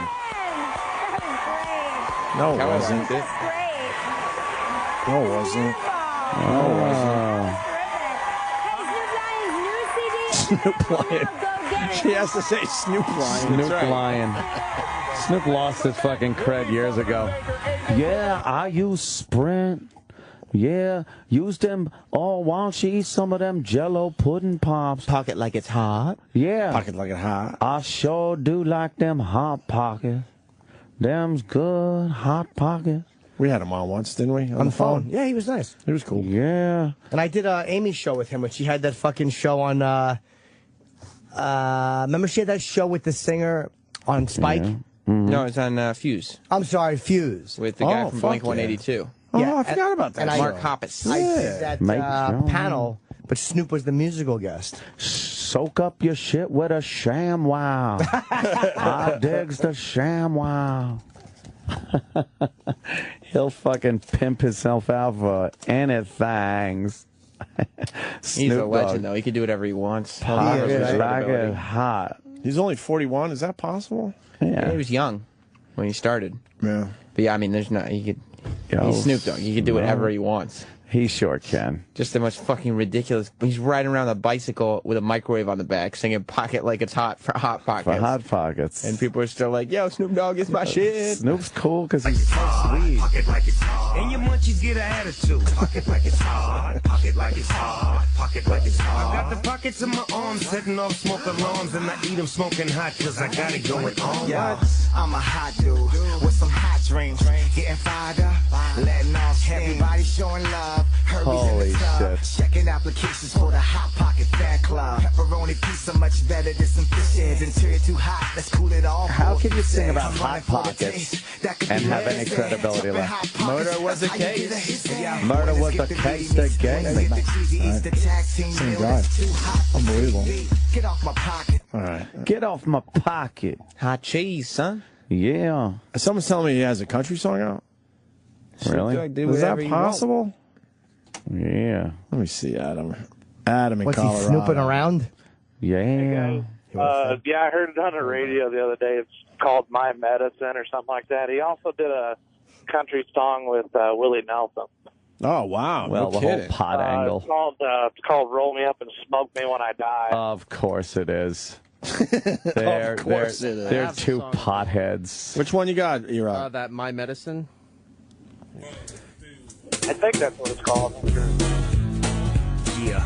Oh, I yeah. dedicate this record right here to my main man, Johnny Cash. All right. I'm a real American gangster. Oh, gangsta. I got my nephew Whitey Ford on the guitar. Whitey Ford. Young Trev on the Yeah, drums. Everlast, bitch. Grand Ole Opry. Here we come. Jack be nimble, Jack be quick. Jack up the spoon on the candlestick. Dope stick pimpin' on the one-trick pony. Yeah, she kinda skinny, but she gets my money. Get my money, buy my medicine, buy my medicine, buy my medicine. He's got Get a my money, cowboy buy hat my on. Medicine, buy my medicine, buy my medicine. Yeah, you know I got to have that medicine. He's talking about weed. You know that, right? Snoop don't care what he's doing. You're right. Fuck. You know. I won't do a country song. Jack starts hanging around with the fiends. Got strung out, sold the cow for beans. Country song is hot, though. Yeah. But you gotta hit the streets, go and get my money. Get He's still my pimping. money, buy my medicine, buy my medicine, buy pimping, my smoking medicine. Get my money. Is his medicine it is? It's marijuana? Oh, yeah. A marijuana cigarette he wants? Oh, yeah. Big fat one. Roll a fatty for the Yeah. Pimp Daddy. You feel me? Girl, my love's gonna last just as long as my high. And I'm Oh, once he's not high anymore, his love's gone. You can trust every word I'm gonna say will be a lie. Oh, man. Sometimes. What's the use of the truth if you can't tell a lie sometimes, baby? Oh, yeah. Now dig this. Jack starts a track up and down the hill. Dr. Walking figure eights, what he told he chill. Come rain, come shine, come snow or sunny. Get the fuck out, girl, and get my money. Get my money, buy my medicine, buy my medicine, buy my medicine. Yeah. Get my money, buy my medicine, buy my medicine. It's not buy awful. my This is good. medicine. It's catchy. See? Yeah, So it's you can't buy catchy. me love. He can do it all. Where's Willie, though? Buy me bud. Here's Willie. Girl, my love's gonna last just as long as my high. Oh, I'm so high right now. How about you? Yeah, it does sound a little like Everlast. Wait for it. Yeah. Yeah, I don't think Snoop really penned this one. I don't think he did the musical arrangement. I love you, though. I wanted to hate it. Contrary motherfucker. That's very enjoyable. Yeah, I wanted to hate it. It's cool. Don't front on Snoop. Oh, All right. well. Who's fronting? And Willie Nelson's probably the only guy that smokes more pot than Snoop does. Yes. He did That's our right. show once. Really? Yeah, it was great. Yeah, back in the day, yes. I think he just turned 80. Wow. 80 years young. Sure, Snoop. Buy my medicine. Buy my Medicine, buy my medicine. All you gotta do is take a little puff. Yada da da da da da da da da. You blow it right into their faces and they fall asleep. Da da da da da da da da da. How did it turn there? They ain't used to it. Da da da da da da da da. You tell them it's powder for their bottoms. Da da da da da da da da da. Yeah. Open up your mouth and take your medicine. Da da da da da da da. Pull off your diapers and give you your medicine. Da da da da da da da da da. Choose to accept this mission. Job is There he to is. interview all the He's doing every show except ours. He at is this all point. over. All TV. News guy. AJ TV. Clementi. Now he's on Regis and Mike, or Mike and Regis. What's he saying? Or Kelly and what's the name of the show? Kelly and Mike. Kelly and Mike. It's still called Regis and Kathy Lee. Regis and Kathy Lee. Whatever. Regis was holding them up for more money. Oops. yeah. How did that work out for They you? were like toodles. He didn't want to He's retire. probably still fucking calling. Yeah. All right, and my offer still stands. Like, Regis, we they got rid moved of you a on, while ago. and they're doing just fine. Yeah. How many times a day do you think Regis watches this and drops N-bombs in his house? All right. I'm not going to come down another penny. I'm holding you guys to the wall. Not another penny. You got my number. You got a phone. Use it. I won't be held hostage by you people. We already hired Strahan Regis. Yeah. He's already got the job. No, He's doing great. he just thinks it's a guest host. What? Sitting in. Yeah, no, he's full time. No, it's just a guest host. The colored guy? He can't stand in for Regis. He's not standing in. He's hired. He's contracted. Gelman. Oops. My good friend Gelman wouldn't stand for this. He probably quit in protest. Gelman we got forgot Gelman about too. Regis. Yeah. The day Mike walked in the door, fucking Gelman forgot about Regis. Exactly. Threw Regis right under the fucking bus. Strahan is just shouting out Gelman just to make it hurt for Regis. Yeah. Hey, Gelman. Yo, Gelman.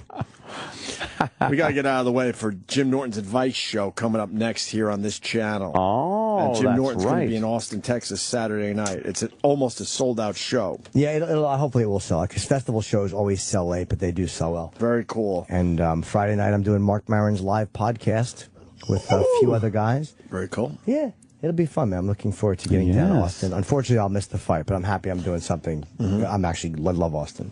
All right. So my show's coming up next, and then I'm going to watch Alan Alda. Yes. Yes. Opie and Anthony have left the building.